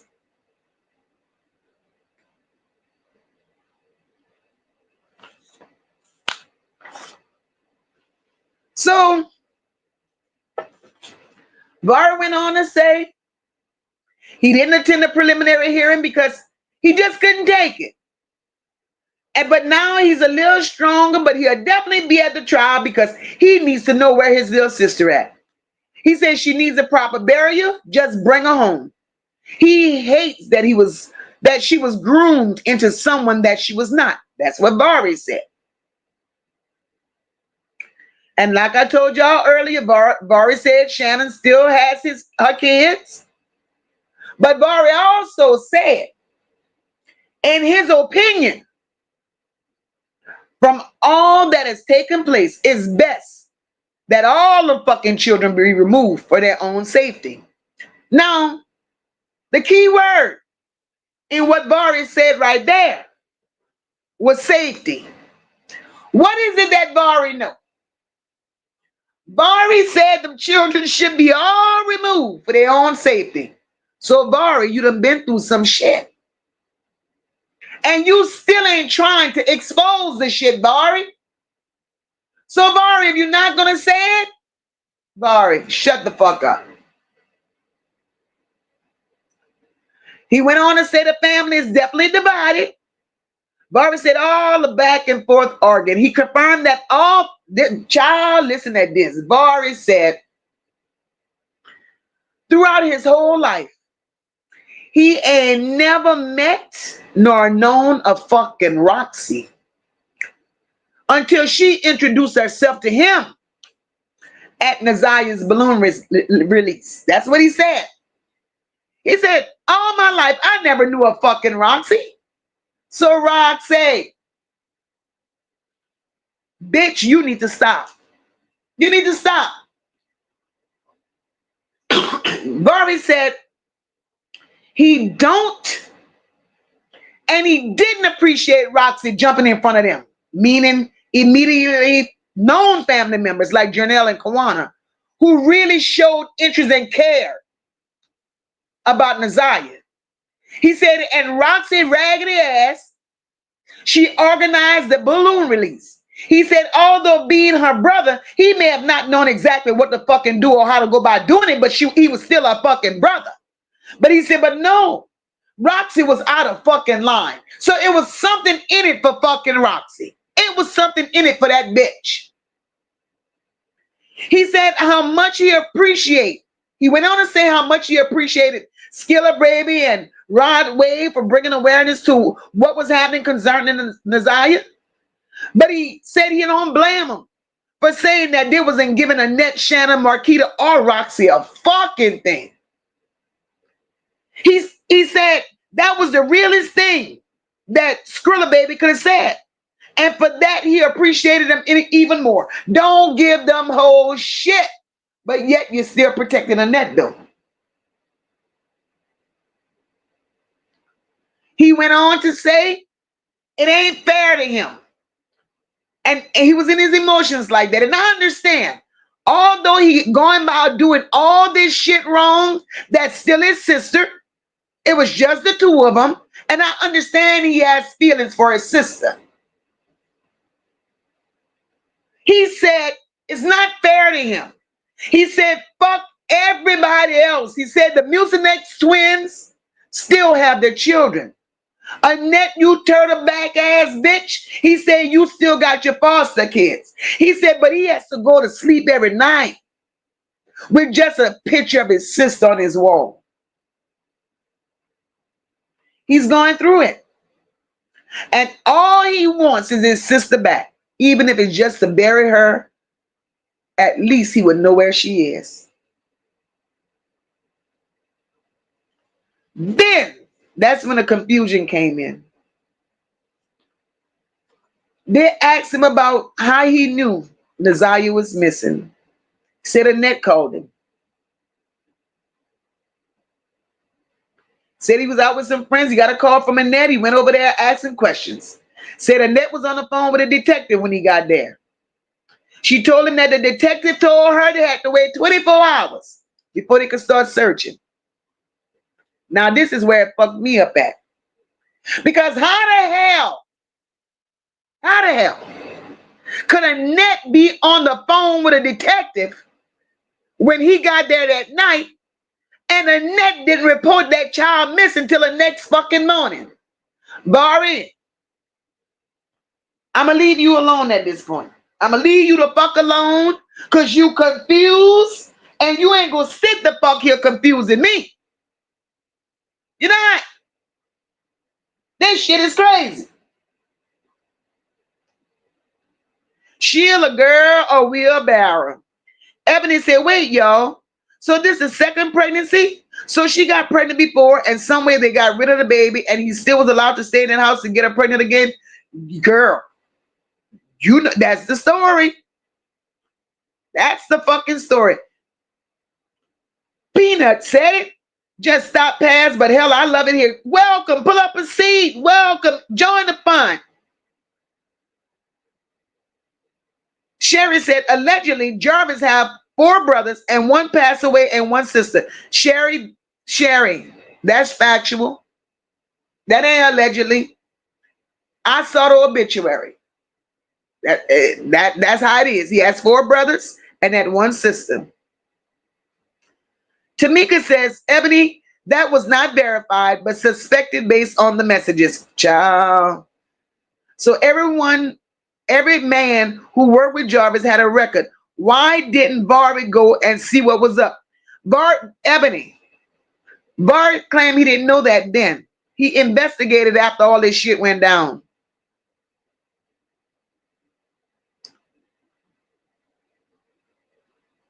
Tamika says, DA, the entire bloodline tainted like a motherfucker. Like a motherfucker.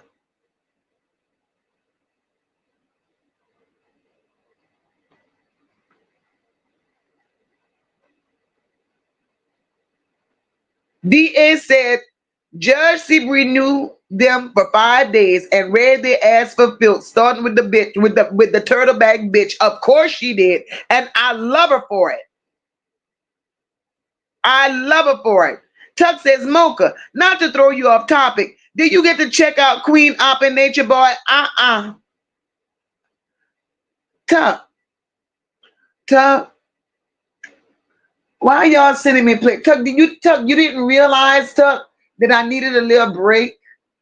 Huh, Tuck? I almost took a vacation. Tuck, I wasn't gonna come back. I wasn't gonna come back to y'all, Tuck, until Monday. Tuck, when I stayed on live the other night for 4 hours, Tuck, I was taking a vacation. Summer Breeze says, I'm not staying at nobody's house where food is under lock and key. That's beyond ridiculous to me. The food was safer than the kids in the house. Summer Breeze, say that shit. The food was protected and the children were not.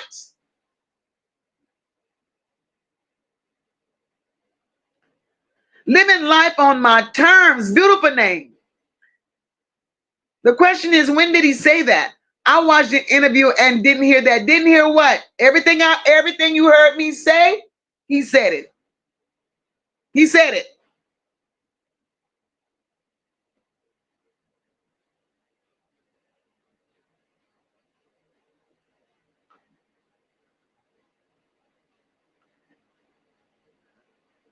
Ebony says, I wonder why Vari hates Shannon the most. Because Shannon pimped him up.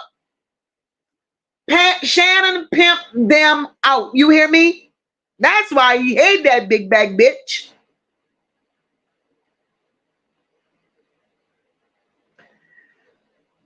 She pimped him out and she touched him. See, Shannon was the ringleader. Shannon looks nasty.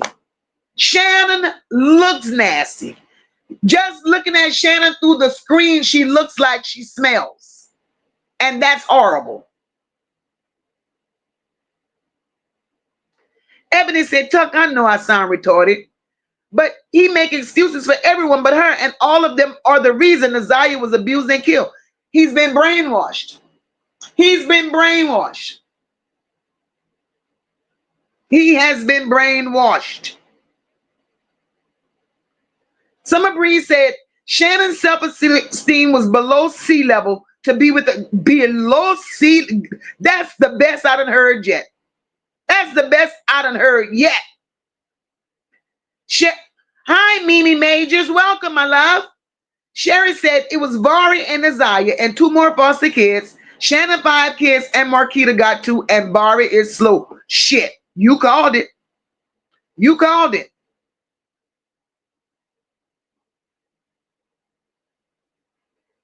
Denise says, I also believe she was using Ziyah as well to bait Jarvis. I wonder if some of them texts was really Ziyah texting or her. Denise, I believe some of those texts belong to her.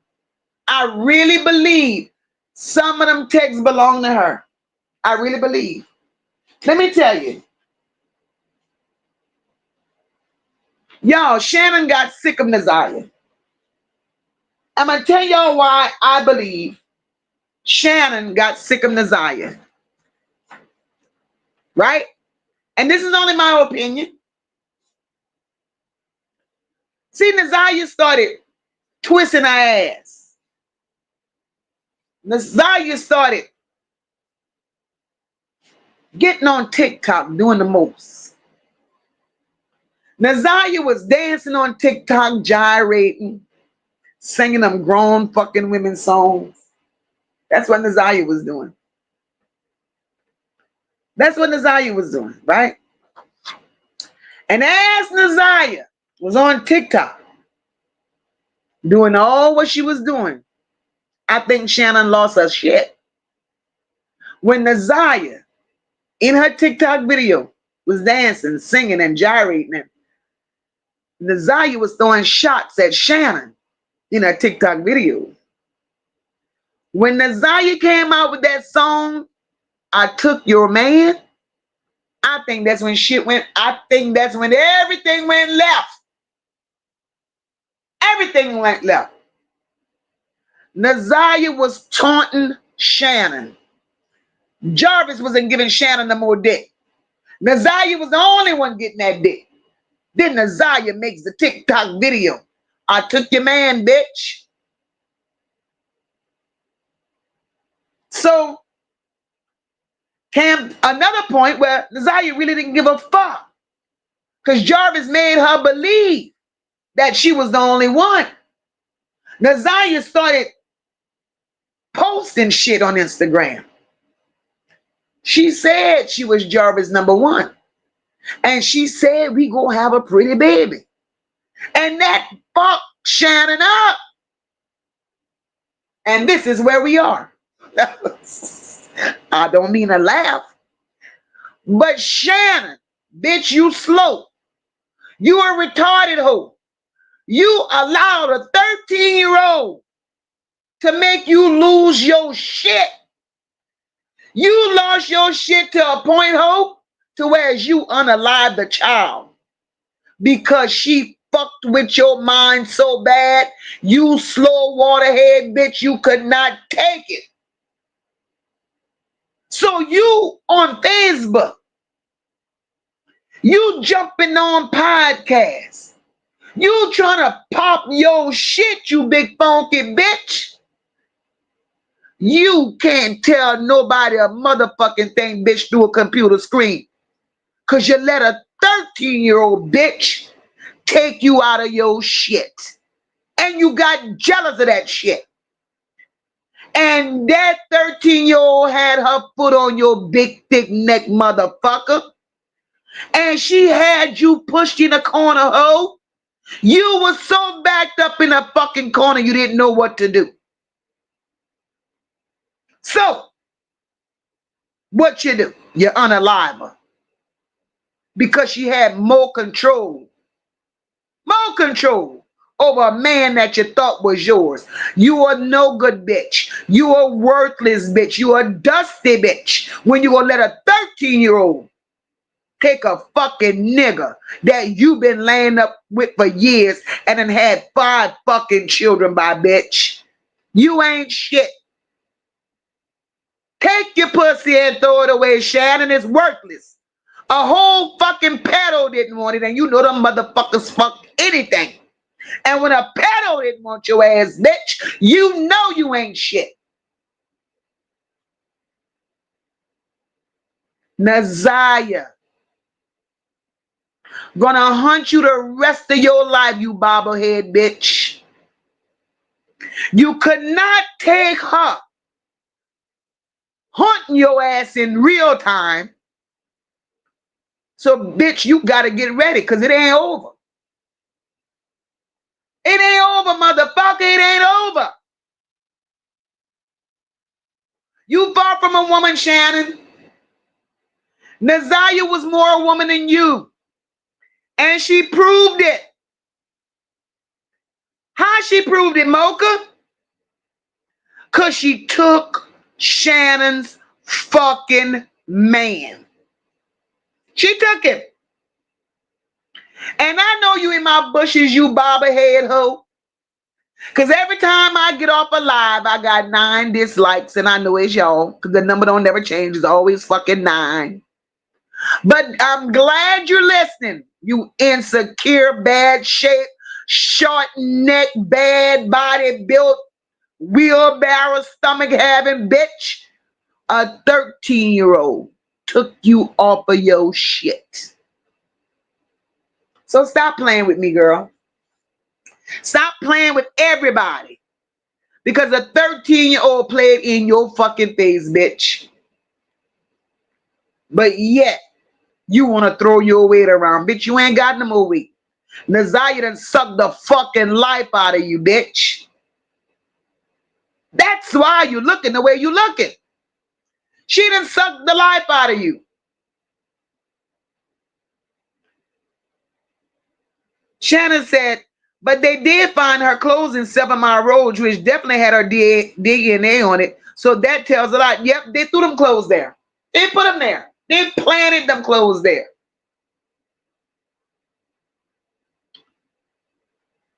Tuck says he'll be straight. His daughter will be good. I feel for him, but I do. But on the other hand, I'm confused. Girl, everybody.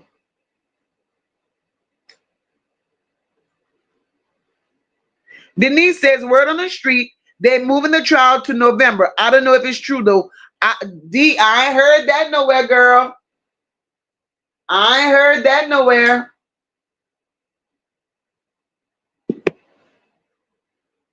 Paula says, whoever touched Marquita's son is the person that touched Vari.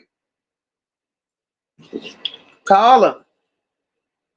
I believe that. I believe that. And you know what? I'm not going to say that it was Jarvis. I'm not going to say that it was Jarvis. Whoever touched Marquita's son,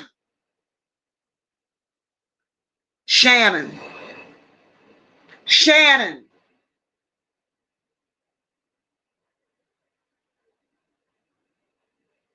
Shannon.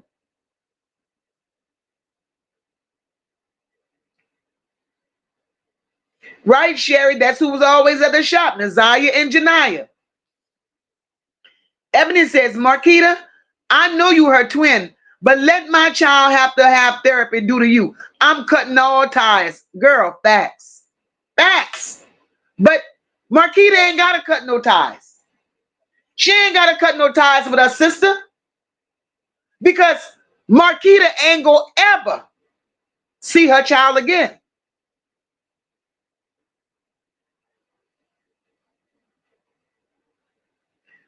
And that's a fact, Sassy. Everyone he touched, he gave them a STD. Everyone. Well, what y'all thought? I mean, he don't look clean. Jarvis never looked clean. And from what y'all telling me, he got them rotten ass teeth in his mouth. Well, now. Well, fucking now. Summer Breeze says, Shannon knew something was up when she confronted him about the text between him and Ziyah and did nothing. She knew. She knew. Look, all of them texts, I don't believe. One thing I'm going to say is this. I don't believe that every text that was read in court, I don't believe that every text was from Ziyah. I believe some of those texts was planted by Shannon. I believe that. Shannon is a nasty, disgusting, insecure, big neck bitch. And she allowed a 13-year-old to get her out of her shit. Shannon knew. Marquita knew. A net nasty ass knew. They all knew what the fuck was going on in that house. And Mocha, how they all knew what was going on in that house? Mocha, why you say that? Because they all participated in the nastiness. They all participated. Shannon played with Marquita. Marquita played with Shannon. Annette played with the both of them. The uncle played with them. The same uncle.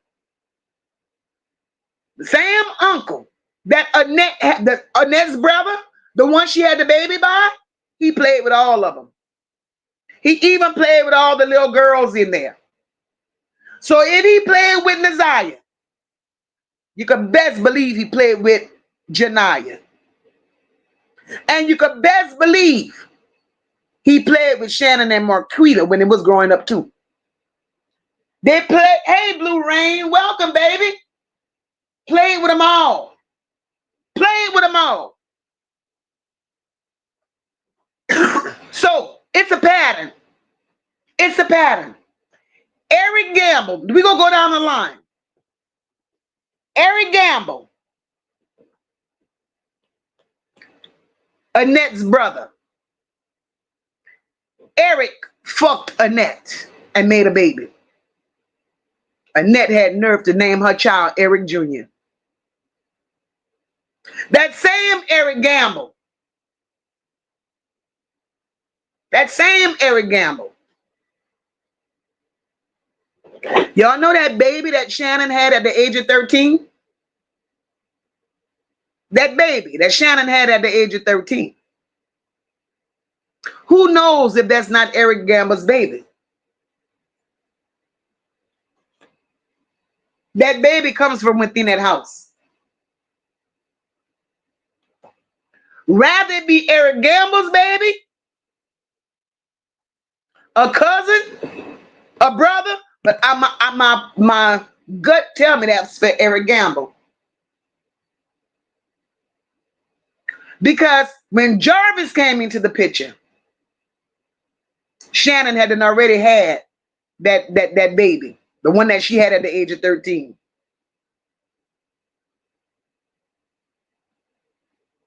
So Eric Gamble took turns with all of them. All of them. And because Annette was so comfortable with all the pedos that she entertained, her husband Charles was a pedo. We're going to start at the head and we're going to keep dissecting this shit. Charles was a pedo. Annette married him. Charles is the one that got Ziyah's mama pregnant. That's Vari's daddy.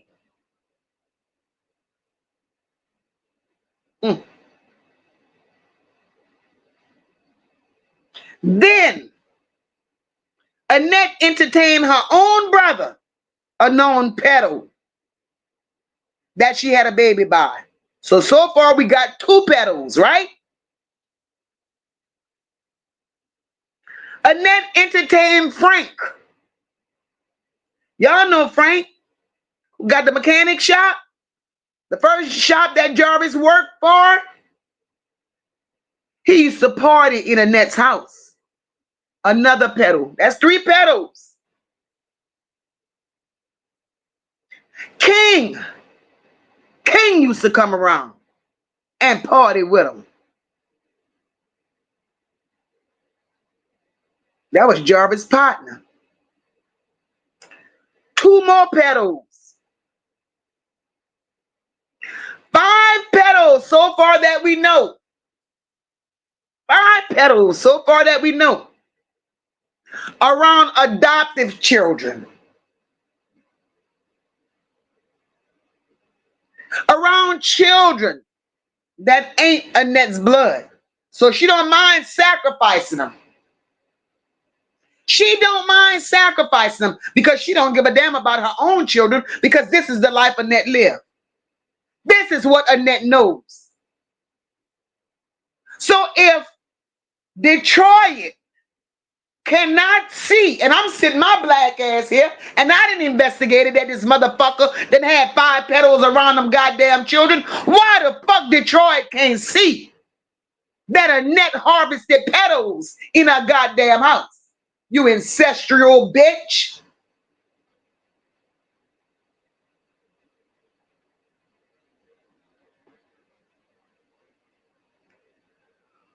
Denise says, I believe Janiyah was getting groomed also. In one text, Nazaya said she does too much and the D was hers. Like, what the fuck, right, Denise? Nazaya was sick of Janiyah and she didn't want to share the dick. Ain't this some bitch? Ain't this something?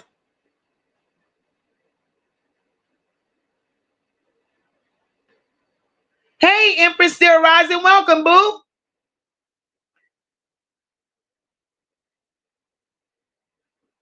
Tamika says Jarvis had already told her she was too old when she turned 17.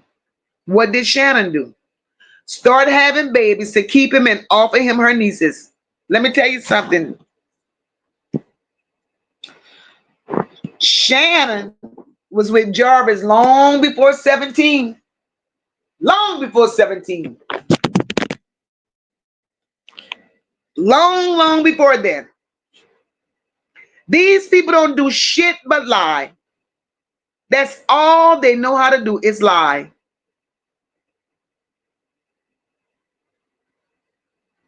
DA, you crazy. DA said, I know Shannon get a check for her looks. Of course. Of course.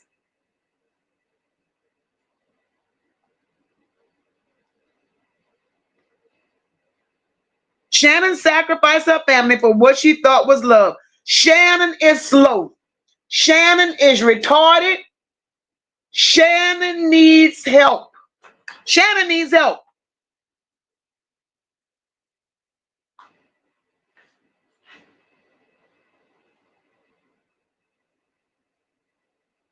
This is crazy.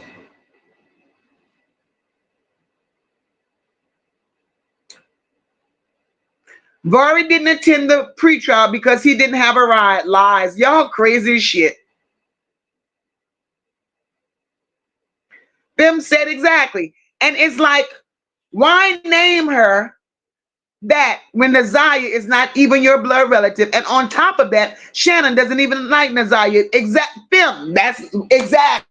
You understand?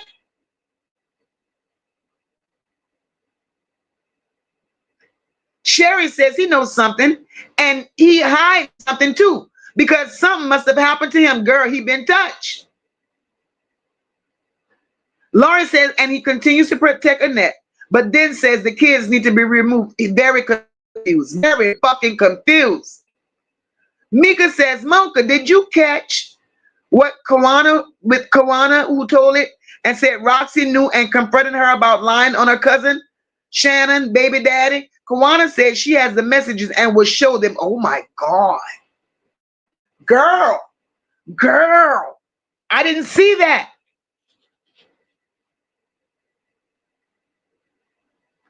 Wow. But Roxy ain't shit. Well, I knew Kawana said Roxy threatened to beat her up. Roxy started vandalizing their house. Roxy was doing all kind of. Roxy ain't, let me tell you. Roxy's another one. Nazaya go fuck Roxy up. I'm telling y'all. Now, I got a question. Who was in a live or in TikTok or whatever? This is the question I got. Which one of y'all saw Roxy on a live talking about Nazaya? And while she was talking about Nazaya, a picture fell off of her wall. I heard that tonight, as a matter of fact. So I'm wondering if anybody in here actually saw that, because y'all know I'm going to dig tooth and nail for that goddamn live.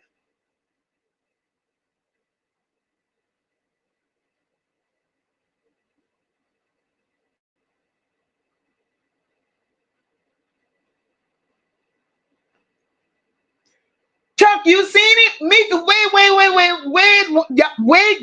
a minute, y'all know what Mocha getting ready to do. Y'all already know. Y'all coming up here. Y'all coming up here. Because I ain't see it. I'm driving. I'm dropping a link. I don't give a damn if all y'all jump up on this motherfucker. I heard it. I heard that. And y'all know that ain't nobody but Ziyah, right? Said Roxy was on live talking about Ziyah. And a fucking plate fell off the wall. Mariah said I was there. It scared me when the picture fell and Roxy jumped. That's Ziyah. I missed it. Oh, I missed it. I missed it. I missed it. Oh, baby, that's a conversation for Mocha. Mika said she was scared. I bet the fuck she was. I know the fuck she was. Wait, who hitting the link? Y'all. Who is hitting this link? Because y'all know Mocha need the story.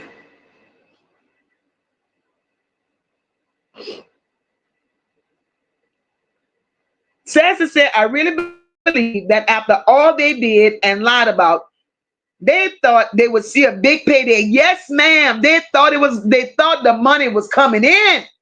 Ziyah is a cash cow for these motherfuckers.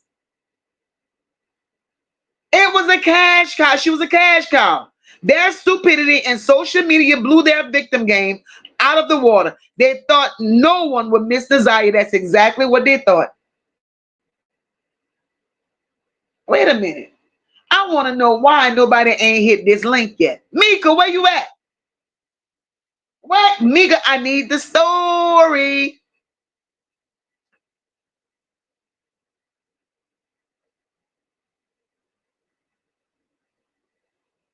Tuck said, why didn't throw away his key, Mika? Mika said, I don't know. I have the screenshot. I don't know what Detroit is doing. I wish I could post it.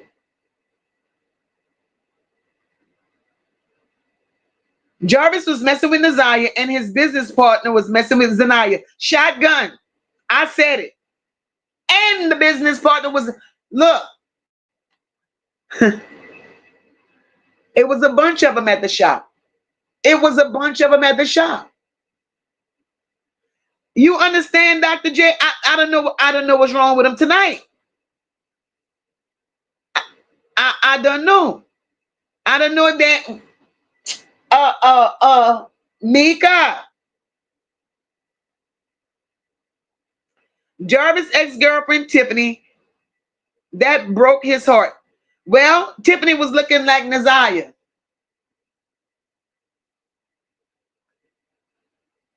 Yep. And she said we was going to have a pretty baby. Oh, yeah, Ziyah threw that shit all in Shannon's face. All in her face. All in her face.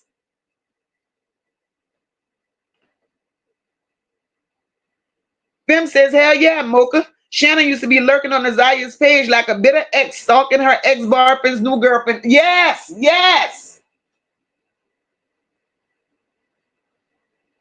Hey, April, welcome, my baby. April said, I believe everything you're saying. I'm a new sub. Thank you, my love.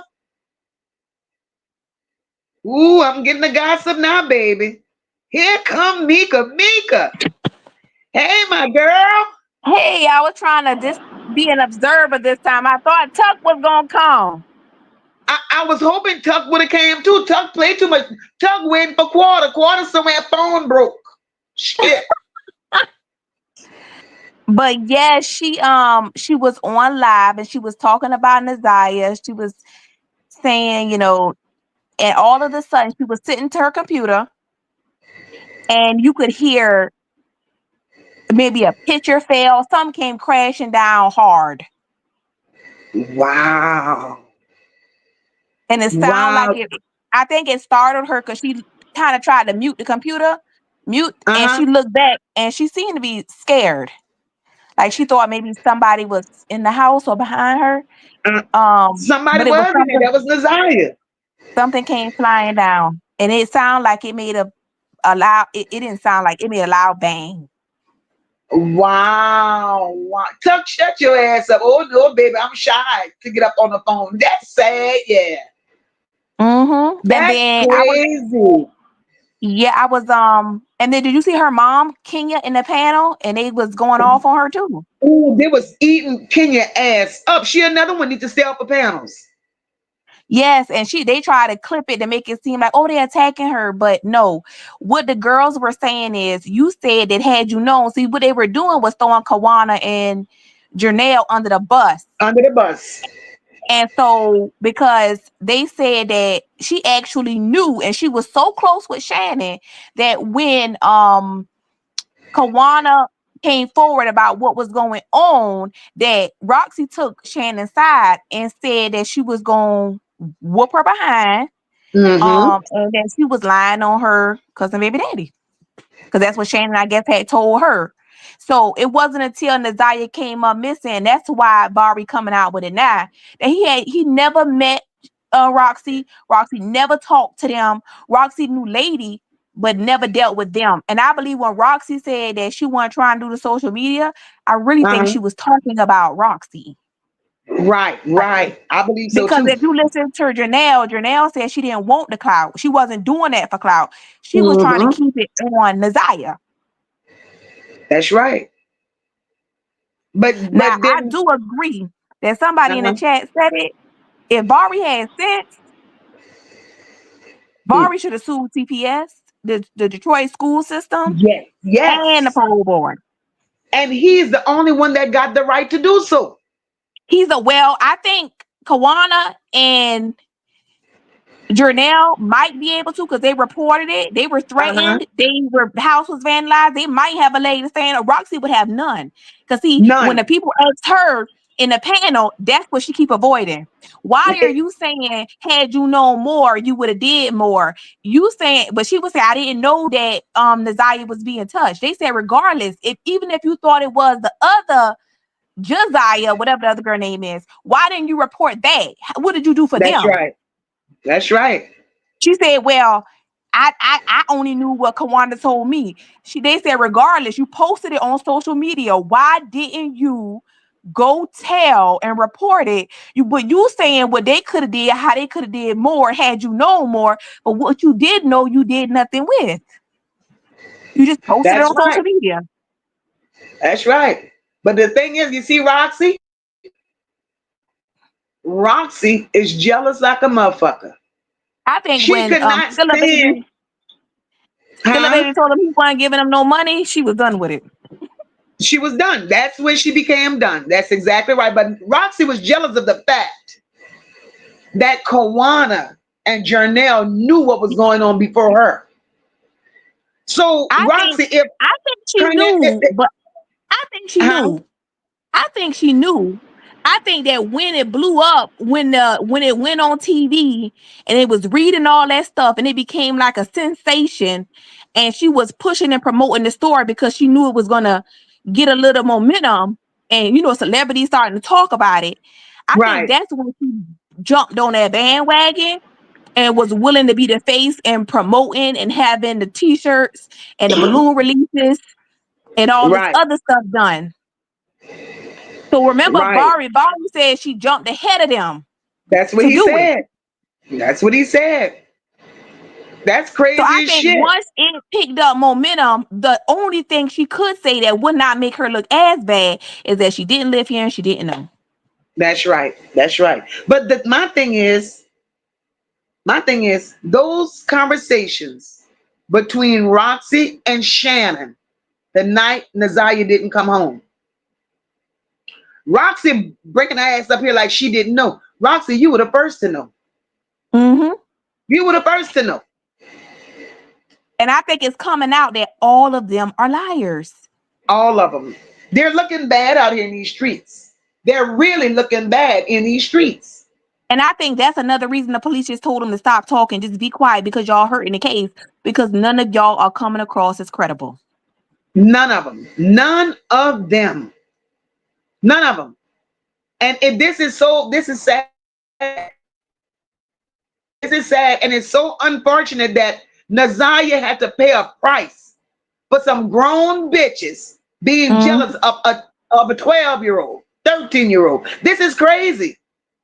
Yep. And then the panel asked her, said, if Roxy found the clothes, if Roxy was more involved, then how she trying to make it seem? Why isn't she Why wasn't she a part of the preliminary hearing? Why isn't she testifying at all? Why is she not involved at all? Good So goddamn question. Because yeah. Roxy ran back to Mark D, a panel, and said they found the clothes. So And if they y'all were said, the first to find clothes and shoes, why the mhm. hell were y'all not in a preliminary hearing? And Kawana and Jernell are. They reported it. They've been on the news. They've been everywhere Right, because their involvement is verified, right? So Kenya right. don't really want to. Kenya said she don't know why they had the same question. I need Kenya to shut To sit up. down. All of them I need to need stop doing Kenya. these interviews because they just looking Yes, real bad. they looking bad. They looking bad. They And really then looking bad. Sierra, I don't know whether to feel bad for Sierra or some of them you could tell when they victims because they don't know if they're going to come and Vari either. I mean, it's just hard to Yeah, keep up with. that's how I know they all been touched because Sierra is unhinged. She been touched so bad, and as a woman, I understand that she's very emotional over it. Barry is a young man; he ain't got no fucking emotions, so he go sit there and hold that shit. But Barry is moving just like Sierra, and Barry has been touched. I don't give a damn what he said. But it'd be smart of him instead of you going out begging for money and GoFundMe and Go Cash Apps and doing all these interviews. You really don't know. You don't know your sister. And there's nothing wrong with that because you ran away. It's so young that maybe you were just trying to protect yourself. You didn't, you couldn't save her because you couldn't save you. Exactly, Something could have exactly, happened to girl. something could have happened to him too out there. You know what I'm saying? He didn't have nowhere to go. He went to his girlfriend and luckily they took him in. That's exactly right. That's I mean, exactly right. I think he come out better just saying that. And I think that he should try to sue them and he would come across more credible because if you think about it, he's a victim too. He can really testify to what happened to him. That's right. And start in the beginning and get it. Look, he will be able to tell the truth. He will be able to be freely able to tell the truth if he stopped communicating with Annette. Annette has a hold on him. And that's what's happening. I really think he got a case of Stockholm syndrome and I think he need to get therapy and I think that they'll pay for that too. He needs to make them fully Yes. responsible and I think that would help him provide for his child. I think that whoever is interviewing him, I got one question. If you believe and have so much faith in your grandmother, would you send your child to your grandmama's house? That's right. That's right. If the answer is That's no, I right. want to know why. You just an old lady. She don't know what's Girl, going on. She not a bad person. no, If that's what you said, this she shit, not. exactly. Exactly. And This then I shit is did do crazy. I found some I went on what's her name? Shannon's Facebook page. Her mama did buy that house. Really? 2013, I think. I gotta go back and look. I screenshot the picture. She said her mama bought her forever home. So if it did burn down, she probably did get insurance money for it. Insurance money. And if it burned down and she bought it, well, yeah, because Jernell did say that Annette bought a home. So maybe she Mm-hmm. did. I'm pretty sure she did. So it was And definitely for insurance money. I was on Tootie page and I was telling Tootie that, if they did find something, they got something of her. I believe they may not have her fully intact, but they got something. The way they confidently saying she is deceased. But they're Yes, not, I believe he it got could be something going, too. I believe it could be going through because it take a long time for them to get like a forensics person to verify as human. Once they verify as human, they gotta verify DNA. Her dad is dead, so they probably got to make sure they gotta get his DNA and they gotta get Usher's or what lady? I'm sorry, I'm talking about Usher. Uh, y'all call her Lady Usher. child, she had that black leather, jacket on and that on that thing you put up there. I said, look at Usher. But they got to get her. Then they'll verify if it's really her. So until they get a positive ID, they may not want to say, and that may be how they're holding off from telling the public. I believe they got Uh-huh. something of her. So Right, right. I think because I saw on the Facebook page for Justice for Ziyah, and I went to Wayne County. At one point, they was charging King with murder. Oh, wow. That was a charge on Oh, his county booking. I took a screenshot of it in case it went away, uh-huh. and I got it in my phone where they had that was his charge. Girl. Girl. Post Now that in the comments on my page, because I'm going to start putting some stuff on the screen.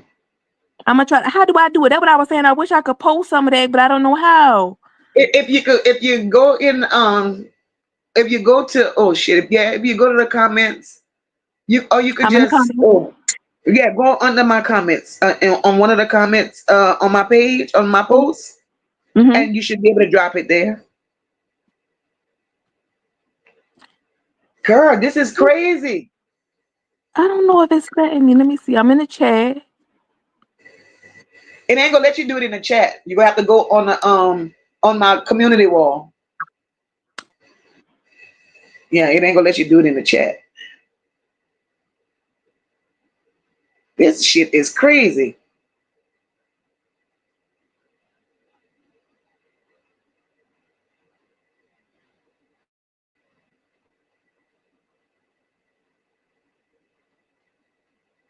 Mimi Major says, sick and twisted. They didn't mind Ziyah being used.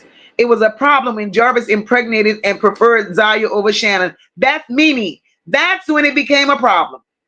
That's when it became a problem. Jarvis preferred Ziyah over Shannon, and Shannon couldn't take it. OG Jamel said that little girl was watching rap music, talking about everything. Everything, OG, like she was a grown lady. And she definitely was telling him what to do. And the text messages. Paula said, this is a made-for-TV movie. I cannot believe all this in one family, and we haven't heard the half of it, Paula. I may need to get medication for the damn trial. Girl, I'm going to sit my ass here with a drink. I don't give a damn how many days that trial is. I'm going to enjoy this shit. Ms. Detroit said, first off, she knew from his damn past he was a kid toucher. So why, when she came up missing, they ain't tell the damn police? Exactly. Because she was protecting him.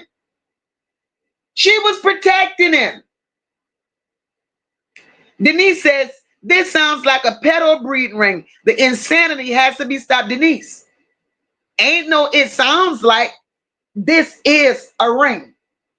This is a ring. Loria, thank you for the cash app, my love. It is definitely a pedo ring. Alicia said she feels dumb. Bet she won't leave them kids with her mama. She can't. Because wherever the mama is now, Alicia, she can't go. Zero Fucks Given says, Annette, 5 years older than Eric. Roxy, girl, shut up. Girl. I am so glad I didn't bypass that comment. I'm glad, girl. We got to talk about this, girl. My Lord. Child. Now, this is some content for your ass. Annette is 5 years older than Eric.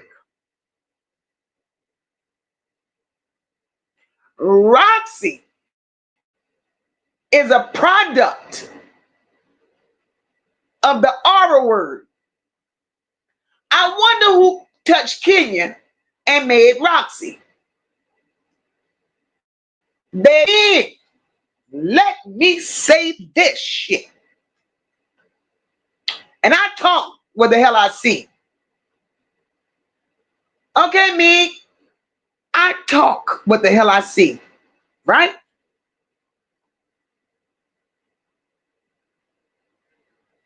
Kenya, when people were posting the rap sheet of Eric Gamble, Kenya. Kenya came out here swinging. She came out here swinging. Defending Eric Gamble. Now, Kenya, why would you come out here swinging, protecting Eric Gamble, ma'am, when the proof was laying there in black and white?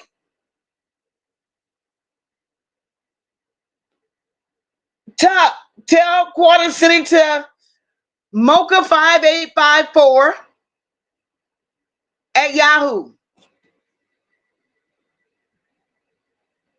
So, zero fucks given. Girl, this shit is beginning to make sense.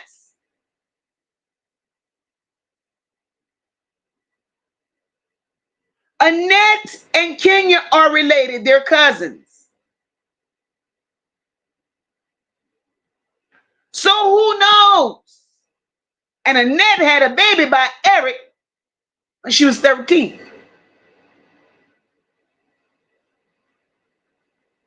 So Kenya,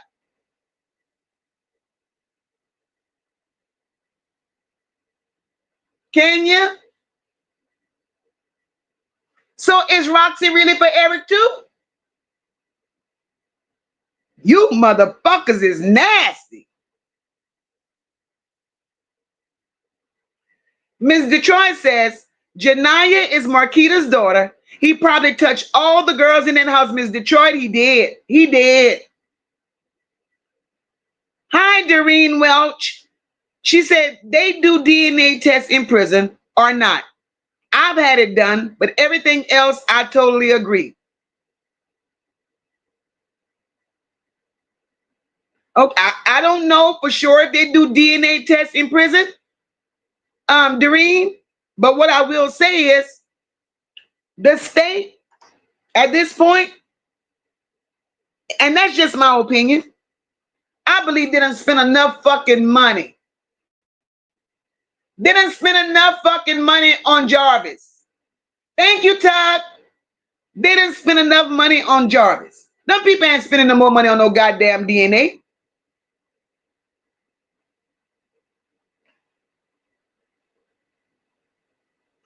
Lord Jesus. OG Jamel says, when you from a pimp bloodline, you got it like that. That girl was telling him what to do when she want anything. Well, she was raised like that. Right, Tuck? She ain't feeling the Ziyah rap just yet. Roxy, you in for a ride, baby. You in for a fucking ride.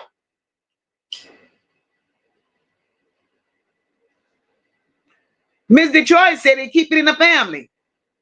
And they was doing it before Jarvis. Yes, ma'am. Let me tell you. A pedo will recognize another pedo. That's why they were so comfortable accepting and embracing Jarvis, because they knew who they were.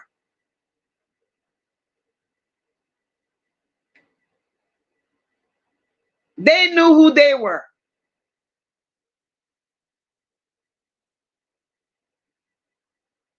Damn, Tuck said that thing lifted off the wall and fell. That was Nazaya. Nazaya was telling Roxy, shut up, you big lip bitch. Shut your ass up, you big lip bitch. You don't know me, and I don't know you. And I'm tired of you using my fucking name trying to get a come up off of me, bitch. Nazaya go slap the fuck out of Roxy in her own house. Wait for it.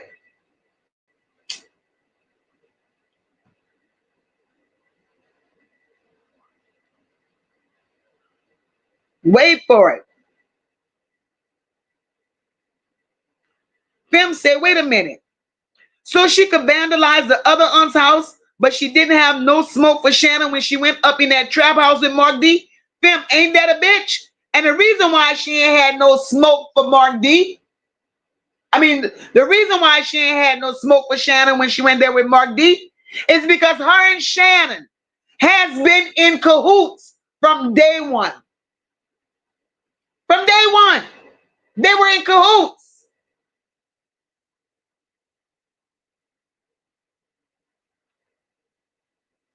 Nazaya is sick of these people. And she ain't finished yet.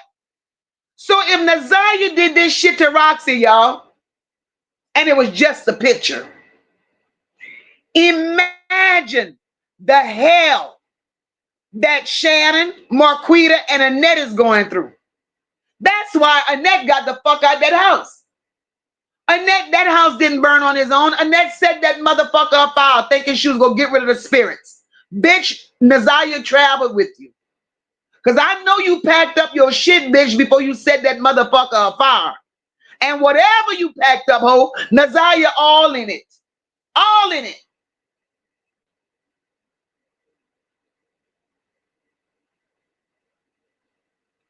Ms. Detroit said, the brother said, all of the niggas work there was pedals. Yeah, that's what he said, all of them. And I believe him. I believe him.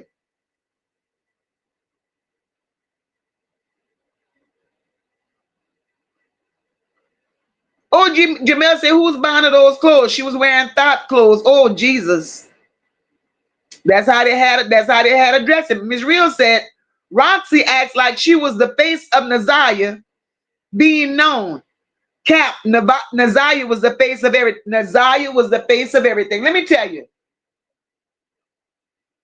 Roxy big bubble lip, wet ass, big bubble wet ass lips.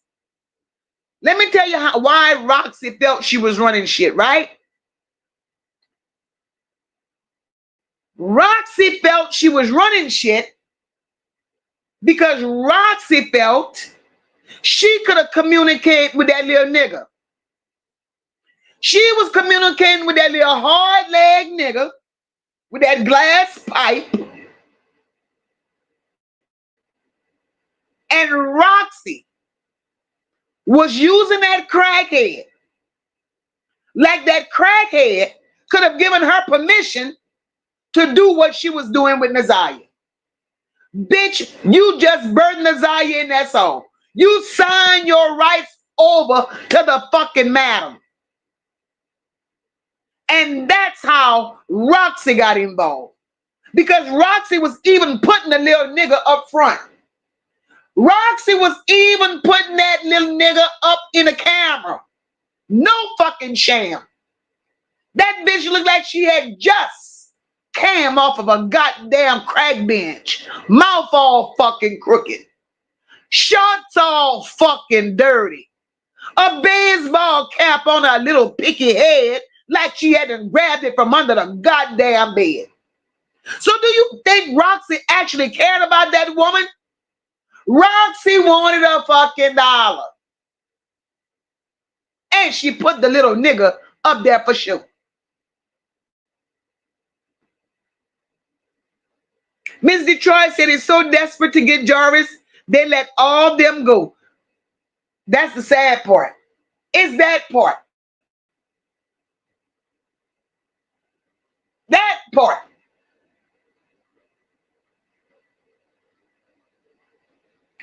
OG Jamel said she was using him at the end of the day. She got pregnant by him. Yeah. Right. Right, sister living life in Florida. She was beautiful. Again, welcome, April. Yeah, Detroit, that whole family need help, girl. That whole family. Lord, she said quarter streaming on Twitch. That family, I just want them, I just need them all to be picked the fuck up. All of them. Denise says, Janelle did have a text of Roxy asking her to fight. Something like she did, Denise. Roxy needs her ass kicked. You big fucking wet lip soup cooler bitch. Ms. Detroit said Roxy jealous of them. Other cousins, Janelle and Kawana. It shows. It shows that the hoe is jealous. It shows. And the bitch can't even hide it.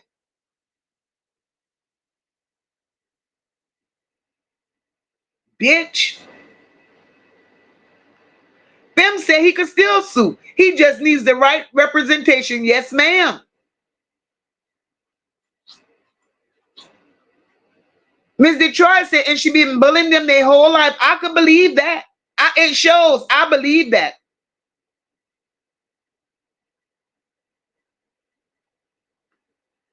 Mimi Major says, I thought that was a very weird text for Ziyah to send to go please Shannon. Wonder if Shannon sent that text to get some from Jarvis. Mimi Majors. I said that. I said those texts that's coming from all those texts that they read in the court. All those texts were not Ziyah texts. Because what we have to understand, Ziyah was using Shannon's phone. So everything that was said to Jarvis, I don't believe all of that shit came from Ziyah. I don't. Thank you, Nora. Thank you, my love. Mocha, this is my second subscription to your channel. Thank you, sweetheart.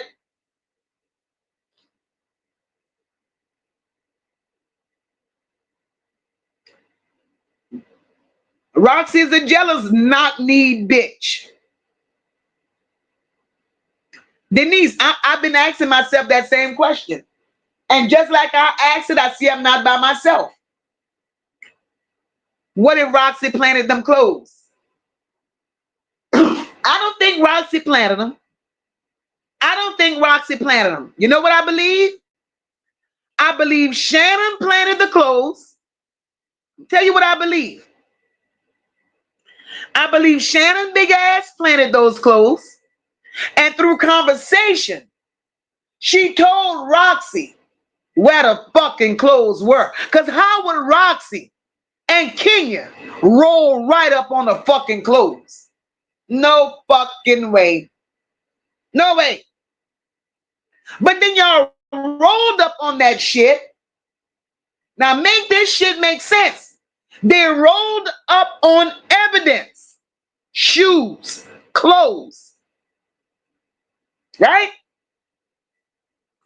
But tell me why. And I need somebody to tell me this. Why were the clothes and the shoes still left there if they found them? It was supposedly Kenya, Roxy, and Mark D supposedly found those clothes. But when the next search party went out there, and it was a young man that went out there, a group, and it was a young man that videoed what he found out there. So why the fuck would Roxy and them find clothes? Don't call no police. It wasn't turned into evidence until the young man called the police and said that he found them. Roxy, you full of shit, bitch. You are a lying hoe. Now what you lying for clout? You big wet bubble lip bitch. This shit needs to stop, ho. Hey, Quarter, what's going on? What's going on? Hey, Jasmine. Hey, Keish. Saxon says CPS is part of the government, and I believe in certain situations immunity will play a factor. I hope the hell so. I hope so.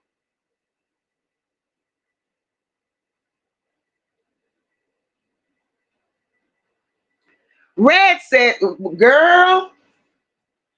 Red says, Roxy finding clothes, asking where to purchase shovels, accepting donations, deflecting, avoiding. Bitch, it ain't adding up, Roxy. It ain't adding up.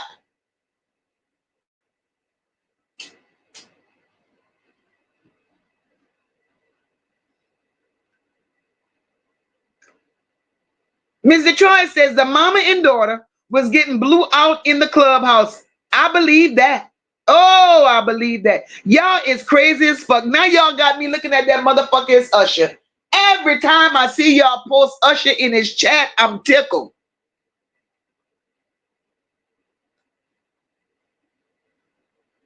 Denise said, exactly. Would you send your child to Annette? That's the $1 million question. Why? Why?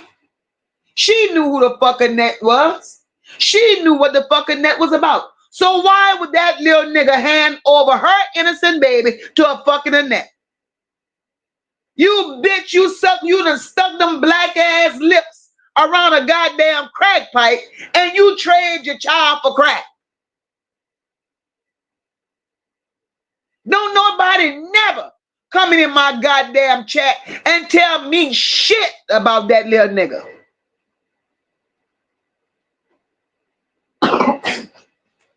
Sir, mister.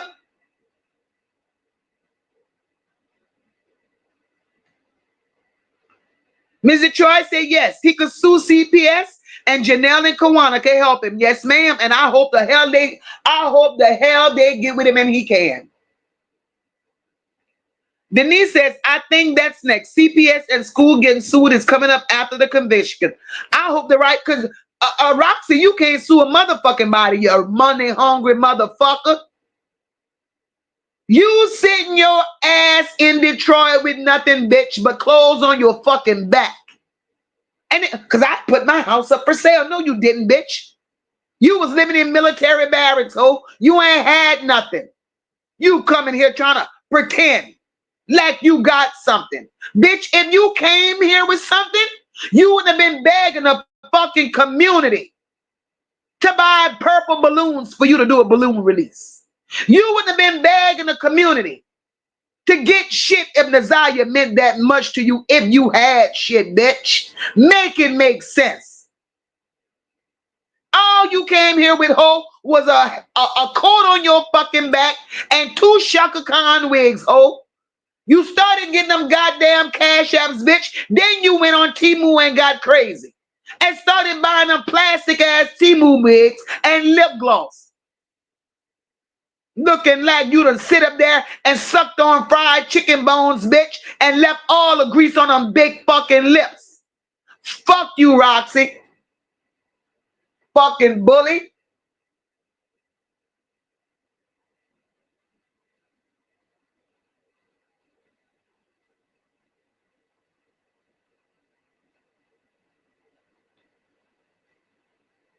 Them says she probably bought a land bank home for $1,500. Could have been. Hi, Goddess. How are you? Goddess said they said that murder charge for King was a typo. They should have never put it up there. How the hell you gonna have a typo as a murder charge? Something big as that. Shit.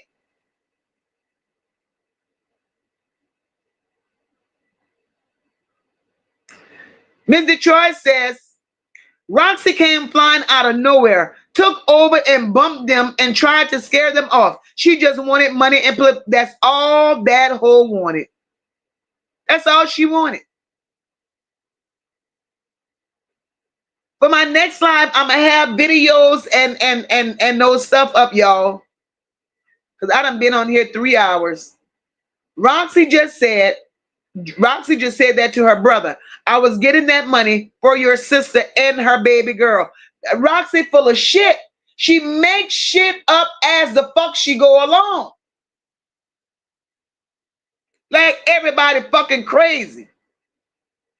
T Breezy said, what was weird was when they were looking for Ashley Elkins, they said the head detective of the Ziyah case was there.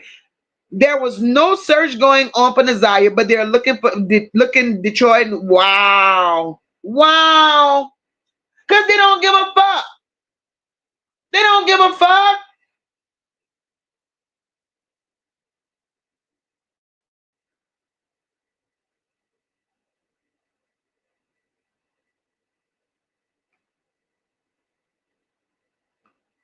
Shannon was even more pissed when she wasn't pregnant and Ziyah was. Of course she was. And so it was a competition.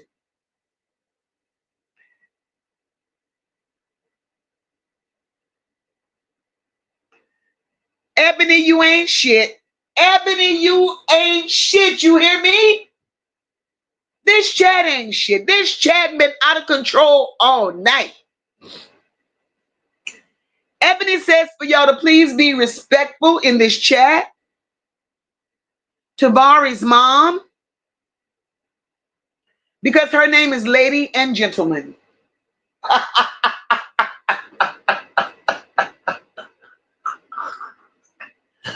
I can't stand y'all. I can't stand y'all. Fim says, so if Annette is older than Eric, yes, Fim, Annette is 5 years older than Eric. So if Annette is older than Eric, then she was sexually abusing her little brother, because she was being sexually abused as a child. This is all devastating, Fim. This is some nasty shit.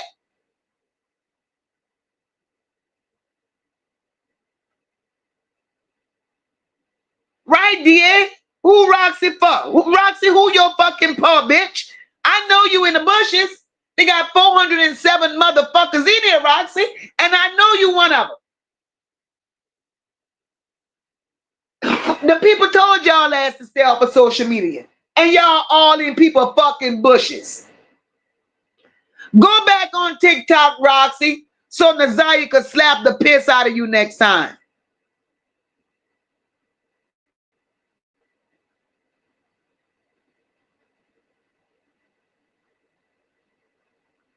T. Beezy said Jarvis looked like the Pink Panther. Oh, Jesus. He looks even worse. He look worse. Red said, man, ain't no way that rabbit hole run this deep. Hey, look, Red. Every fucking day you come out here, Red. Every day. It's a new discovery with these motherfuckers. Every day.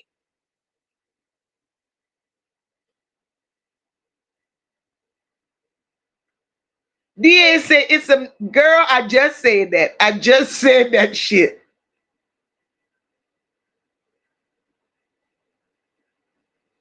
Jasmine. I told you I don't like y'all. This chat ain't worth a damn.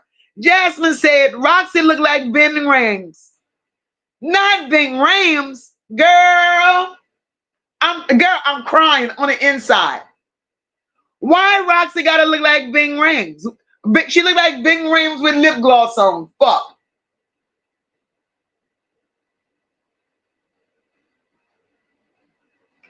Ms. Detroit said, that's how you know she was exposed before. The way she talked shit, the uncle and her brother said she had boyfriends her age. Exactly. Exactly. And what Vari came out here and said, Shannon big neck ass hadn't said that before Annette even reported her missing to the school. Make that make sense. Make that make sense.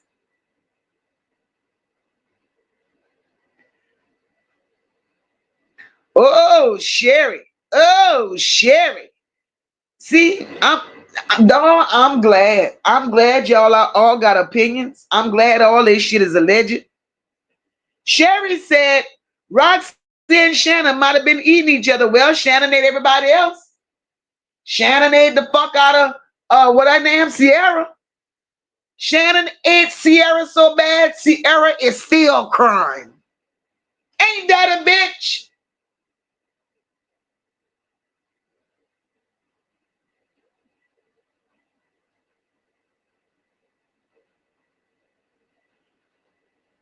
Ms. Detroit said they can't even be around each other right now. CPS cases. Huh. Huh.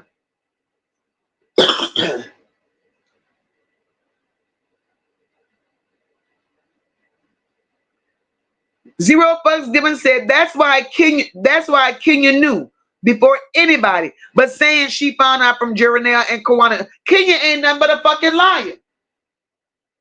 Ain't nothing but a fucking liar. Her and Roxy in this shit together, looking for a fucking dollar. Well, Miss Detroit said, and Roxy stayed with them too back in the day.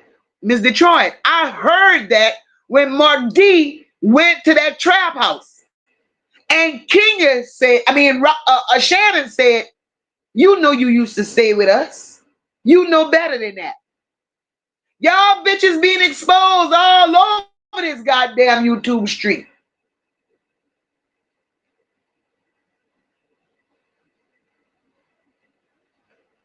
Right there, Annette's whole house, pedos. Pedos.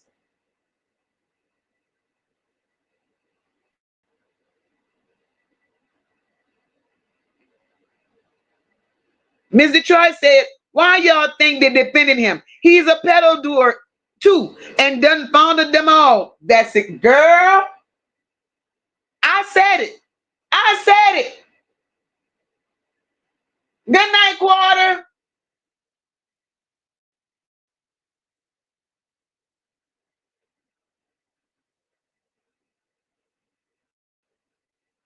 Zero fucks given said Roxy's husband just a front, hiding her, and Shannon real yay, could very well be. Zero fucks given said Roxy's husband is a front, and he just hiding her and Shannon relationship. Well, Roxy lips look like pussy. Love you too, Quarter. Them said so. Most of the people who stayed were people who were well off. Okay, y'all talking about the economic over there. Yes, girl. Jasmine, girl, yes, she was on a crack bench. She was on a crack bench. That mouth was crooked. Detroit said that whole family was incesting and having each other, making babies. It shows. It shows. DA said talking about she could build houses and can really use a hammer. How about stop smoking crack, little nigga? How about it? Dr. J laughing. No one does it like Mocha. She cracks me up.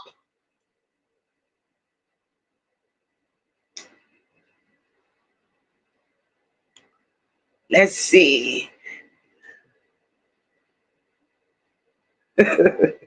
Y'all stupid in here. Roxy, I know you in the bushes, bitch. DA say your lips look like coffee coolers, bitch. Big trans looking ass.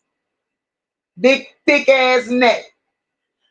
Good night, Gloria. Thank you for coming by, sweetheart. Yeah, Mocha go get up too in a little bit. Mocha been on here 3 hours. Y'all don't be wanting me to go to bed.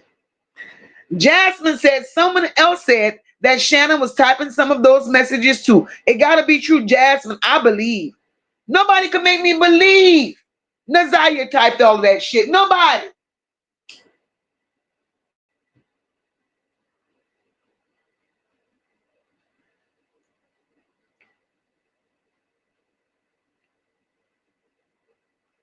Kristen G, hey girl. She said it's the reason the lawyers asked Shannon if Nazaya ever used her phone to call Jarvis. Right.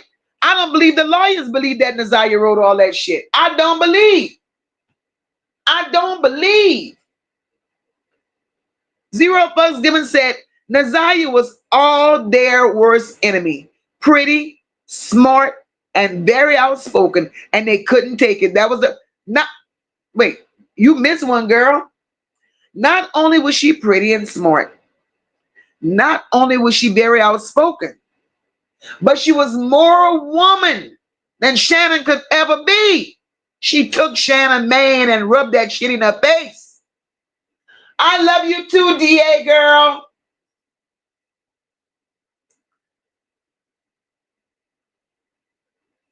Quarter said I was streaming trying to build me a house soon.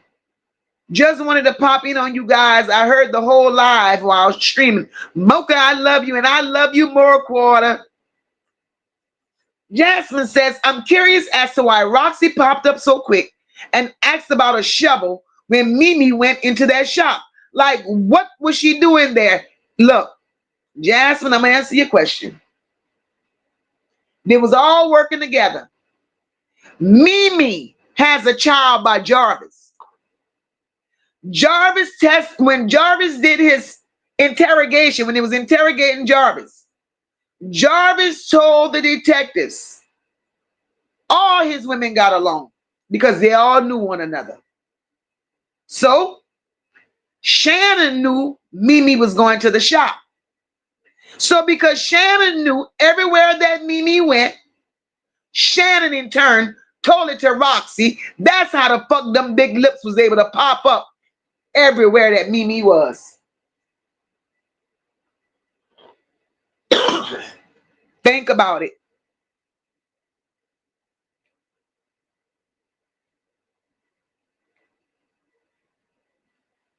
Think about it. Let me get down in these chat in this chats because Mocha getting ready to go to bed. Ms. Detroit says, well, if the mama in here, why you ain't in Detroit fighting for your motherfucking daughter and let that crack go? Say that shit. But the thing is, she is in Detroit. Vari exposed that little nigga today. Vari said the little nigga is in Detroit. So she probably hiding around bushes with her eyes looking like some fucking headlights, peeping at Vari while he passed by. She see him and he don't see her. She see him and he don't see her. So that little nigga on his knees in somebody's corner, hugging that crack pipe, watching Vari pass, struggling. That's what she doing. Everybody wondering why she quiet, why she ain't talking, why she ain't visible. The motherfucker high. She high. And she's probably tucked off somewhere, hugging that pipe and hugging cat too. Cause she don't want no more man because she done turned to women. These bitches sick.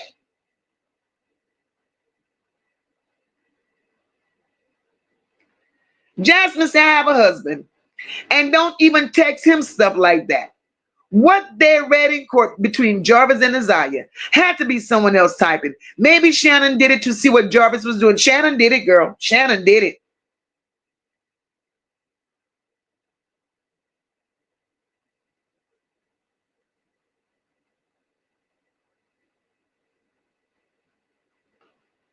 Tuck says, good night, Mocha in chat. See y'all on the next live. Good night, girl.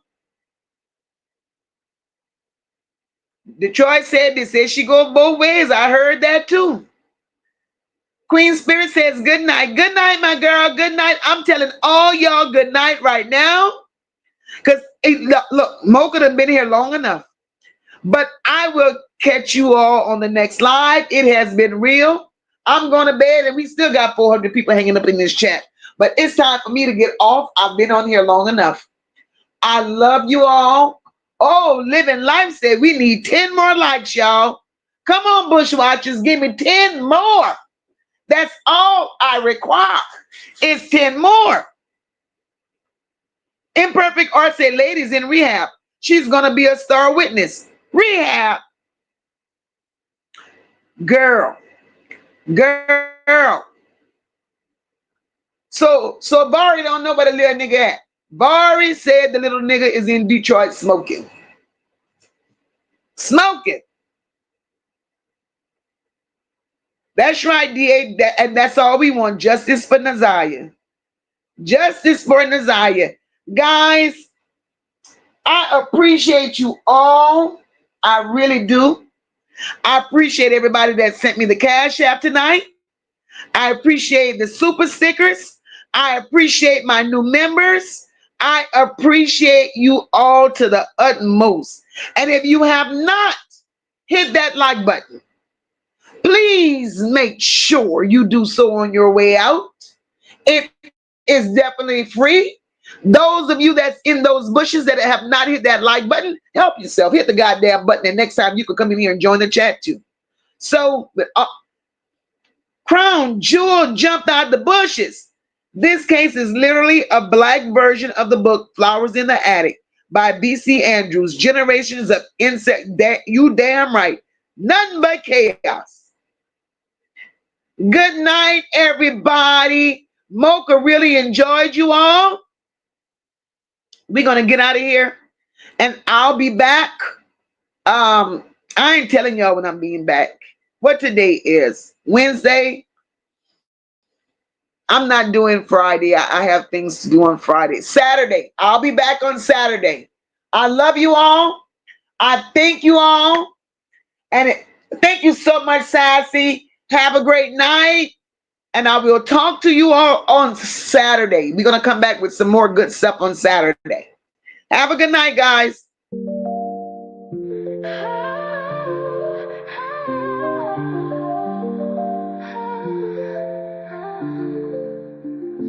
Stepping in the spot, confidence on display. Elegance and motion, we move our way. No time for games, we've outgrown the chase. In this grown and sexy space, we set the pace. Eyes meet, the vibe is right. Conversations deep into the night. Sipping on wisdom, age like wine. In this moment, everything aligns. Grown and sexy, feel the groove. Mature rhythms make us move. No drama here, just thank you, Dr. J. For the moment, owning the night. Thank you, my love.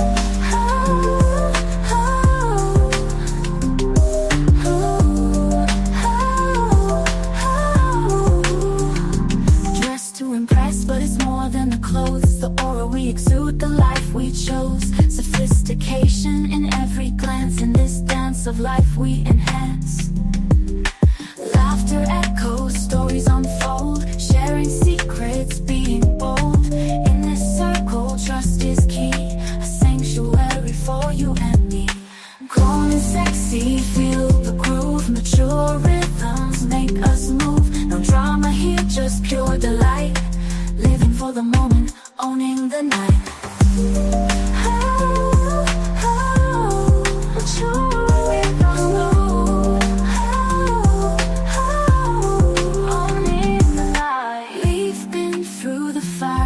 Refined, lessons learned now intertwined. In this ambiance we find our peace, a grown and sexy masterpiece.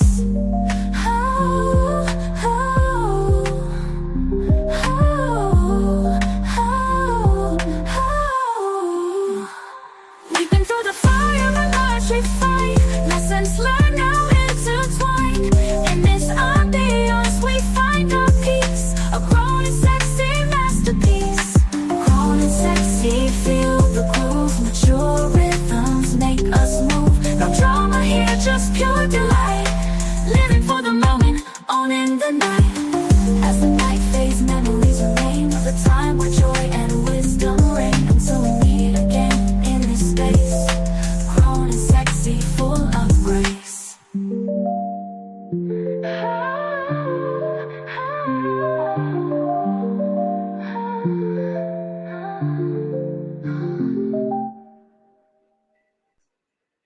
Thank you, my beautiful people. Good night. I love you all. And I'll see you guys on Saturday. I'm Dr. J. I'll see you in the morning. I love you. I love you. I love you. Guys, make sure you hit that button on your way out. If you haven't subscribed, make sure you subscribe, and we'll be back for more fire content on Saturday. Good night, guys. Love you much. And happy Valentine's Day to everybody, because Mocha will not see you all on Friday.